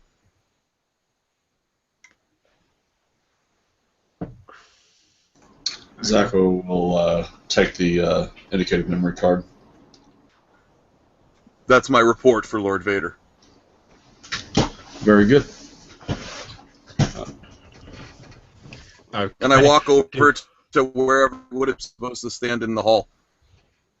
Okay, you walk up and take a position behind Garuda. You notice the weak way Uris Rev, who's like slightly sort of hung-shouldered and his head hanging down a bit, looking slightly dejected, steps to one side and lets you take the position of favour at the right hand of Garuda. Garuda says, "Oh, yes, good, good. Uris, I'm sure you have some duties to attend to. Leave us now." At which point Uris nods and says, "Yes, of course, my Lord Garuda." And he turns and leaves the chamber. Actually, as he's starting to leave, Zacho will speak up. Lord Garuda, I would like to point out one more thing. And I indicate the weak way, and I say, the rebels on this planet had identified him as your most loyal servant. I would advise you not to lose his service. The hologram turns to regard the weak way and then says, "In light of what the Inquisitors told me, I will not have you maimed, Uris. Your demotion will be punishment enough. Now leave my sight." At which point Uris nods and he heads out. The huge Hutt turns back towards you, Zacho, and says, "Your report has saved him from a very painful lesson, my Lord Inquisitor. But loyal servants are so hard to find these days." Do any of the rest of you have anything you wish to resolve on Varda 6? I'd just like to point out that in my own personal report back to Lord Vader, I would commend Engineer Phil on his excellent work at the palace. I would also speak highly of all of my comrades, Commander Greer, and the excellent work that the fighter squadron did. Galvin and Galen and their bravery in standing up in the duel against the Jedi and ultimately capturing her. K8 in his excellent pursuit of his duties and his loyalty and excellent work trying to defend us, and Zacho for his incredible martial prowess that was displayed multiple times on this mission. Splendid. Duly noted in your report. If there is nothing else, then we fade out on that scene and we pick up with our Inquisitors now back on board the Devastator a day later. Sorry, go ahead if you want to do something, Galvin. Yeah, no, just basically the time that we've spent on in Garuda's palace. I would want to have spent as much time with Narees as possible. Just like just trying to influence her and win her over to the dark side. Okay, make me a coercion roll. There is no difficulty. Okay, how about you also have a boost dice. Okay, cool. Oh yeah, there you go. Okay, by the time you head aboard the Devastator, she has somewhat recovered, and you've managed to stoke the anger in her, redirecting it so that her anger is no longer directed at yourselves. It's directed at the rest of the rebels who, as you've managed to portray it to her, pretty much abandoned her and left her to your mercies. Nice. And as I say, we then... Sorry, I was going to do one other thing during the intervening go for period. The week way, I'm going to meet up with him after we were done with the audience and make sure that... basically, I tell him that I read the records that the rebels had at their base, and your work was the only thing that kept this attack from occurring earlier. So thank you, my Lord Inquisitor. I'm, of course, loyal to my Lord Garuda. I always have been, and I always will be. I give him my personal comm channel, though, and say, if you ever find a threat to order on this planet that is not heard because of his current displeasure, contact me. You do me a great honor, Lord Inquisitor. I will keep this safe, and I will call you if there is any threat as you have described. My personal thanks. Although I have been demoted, I appreciate the work that you and your fellow Inquisitors have done keeping my Lord and Master safe. And if I had any knowledge of that report through the team or whatever, I will not be taking it out in any manner on this weekway. I am going to make sure his efforts are redoubled to be as strong as he possibly can, making my job easier. Okay, over the course of the next few weeks, K8, as you're promoted to the head of Garuda's security force, and obviously you are observing for the Empire as well, you basically match communicating with Uris Rev, and by slowly softening the Hutt's attitude towards it, he is quickly re-promoted to being your second in command of the security force. You're given quite a lot of missions to go out and hunt isolated escapes of slaves over the course of the next few weeks and months by Garuda. And when you're out, effectively, Uris Rev once again takes charge of the security forces. And the two of you actually become quite close. You're both very efficient. You both value following orders and the chain of command. Does anyone else have anything we wish to resolve before we cut out of this scene? I have one more. I have the YT 1300 repaired and ready for use to do whatever I might need, and I make sure that Garuda knows that I'm assuming it would be his, but I'm requesting use of it. Garuda grants it to you generously as your official vehicle as head of his new security force. He also has a pilot provided, and he has his engineers go over it, repair any damage, and actually soup it up a little bit. Although the pilots are droids, as are most of Garuda's forces, although I'm assuming that doesn't bother you particularly. Not one bit. Okay, then we fade out of that scene. We pick up a day later on the Devastator. The 4 Inquisitors minus K8. You've just finished giving your report to Lord Vader in the briefing room. As you're heading towards the briefing room, you can actually hear Lord Vader inside. He appears to be talking in strict tones with someone. It's a female voice. You hear the female voice say, "Ord Mirrit, Lord Vader, but that system's far on the outskirts. What possible interest could there be?" Lord Vader's voice replies, "Inquisitor Pirret, I have given you a mission. I have some artifacts of interest to me. on Ord Mirit, ancient artifacts of a bygone era. It is my intent to visit the scientists I left to unravel their secrets, and I will demonstrate my displeasure if they have not discovered anything pertinent. But I have other matters to deal with first. Until I can make my way there, you are to head to the Mirit system and act as my representative there. I have received word from my spy network that the rebels may be making an attempt to recover the items. Go there and protect them with my blessing, Inquisitor Pirret. At which point you hear the female voice say, yes, of course, Lord Vader, I hear and obey. The door opens as you guys are approaching it, and you see a blue-skinned woman wearing a black bodysuit walk out of the briefing room. You guys would recognize her as Inquisitor Canu Ray Pirret. She's a member of a different Inquisitor squad, slightly younger than yourselves, although she's a rising star within the Inquisition, well noted for her violent ways with the Force, shall we say. Indeed, it's been rumoured amongst the Inquisitorium that as part of her trial to become a full-fledged Inquisitor, she actually tore her opponent's body limb from limb just with the power of the Force.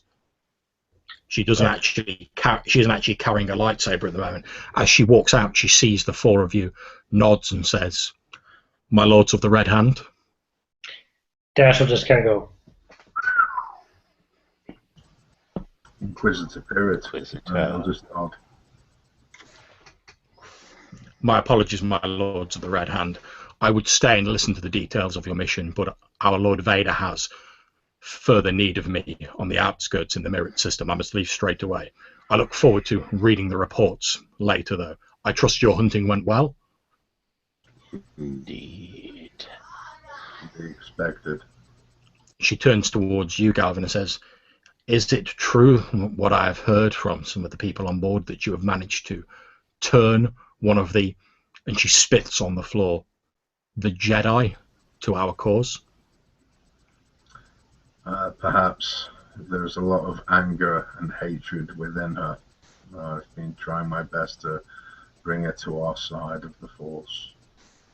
She bows deeply before you, which you know she's not a person given to ostentatious displays of affection or respect. But she does bow deeply in front of you. Then she said, "Perhaps the reports I have heard of your fearsome reputation, Inquisitor Tar, are not exaggerated." A small smile, which is the first sign of expression you've ever seen on a blue-skinned face. A smile flickers across her lips. She nods again and walks down the corridor. Before she goes, I'll say, "As are yours, Inquisitor Pirret." She walks down the corridor, waves her hand. The door opens in front of her. She walks through it, and there's a ksh as it slows behind her. Half an hour later, when you finished giving your report to Lord Vader, he looks at you across the desk of the briefing room, and you hear the hiss of his respirator.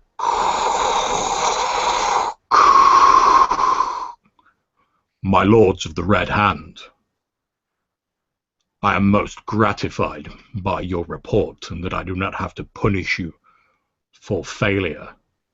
You have succeeded beyond my expectations. Not only have you secured us an ally in the Hood Council of Elders, but you have turned a paragon of light, someone who eschews the dark side. You have shown them the true power of the Force."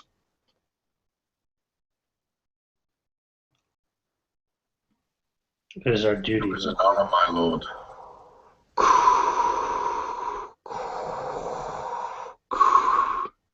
I am very satisfied with your performance, Inquisitors. I sense great things for you in the future. Together, we will bring order out of the chaos that the rebels threaten. There will be justice and peace within our empire. As you command. Yes, my Lord Vader. And as you all bow before Lord Vader, and he files away your reports, passing them to a subordinate, the scene fades to black. The Imperial Star Destroyer Devastator jumping into hyperspace just outside Varda 6, K8 assuming his position as head of Garuda's force and Imperial liaison to the Hutt Council of Elders. And you, Inquisitors of the Red Hand, are lauded both for your efforts on the planet for securing an ally within the Hutt Council of Elders and for converting a Jedi to the true side of the Force. And as the screen fades to black, that is where we end our session, gentlemen. Thank you very much for playing. I hope you all enjoyed the game. Yeah, thank you very much. It's great. Awesome, thank you. And apologies for my colourful language when I thought I was muted. I got caught up in the heat of battle. No problems. We understand when the hatred and the anger is flowing and the true power of the Force is revealed. There is an occasional case of potty mouth that may occur. It was flowing freely. Indeed.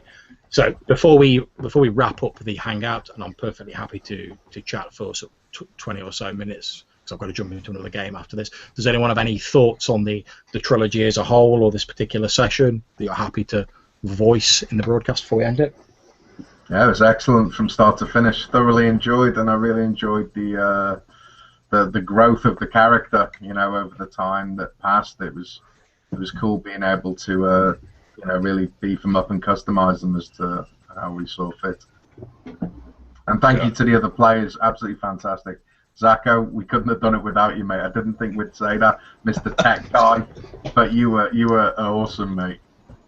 Oh man, it was pretty interesting because I mean, since you went full on lightsaber style, I was like, okay, let's have the contrast. Since we're forming a team, it's like someone's got to be able to have some range. We can't all be lightsaber users, so it was pretty neat to work on that. Just as well you did.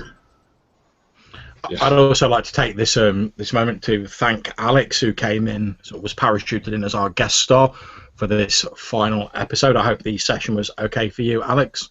Oh, it was stunning, and I'm just grateful that I was even considered for it. I look forward to any more of your games that I'll be seeing on Red Dice Diaries, and you know, maybe I might get the favor of actually participating. However, I will be running some through the Tides of Change in the near future as I get a little stronger. Excellent. I look forward to seeing those. And who knows, perhaps the villainous K8 or our equally dark side Inquisitors will make an appearance in future games that I run.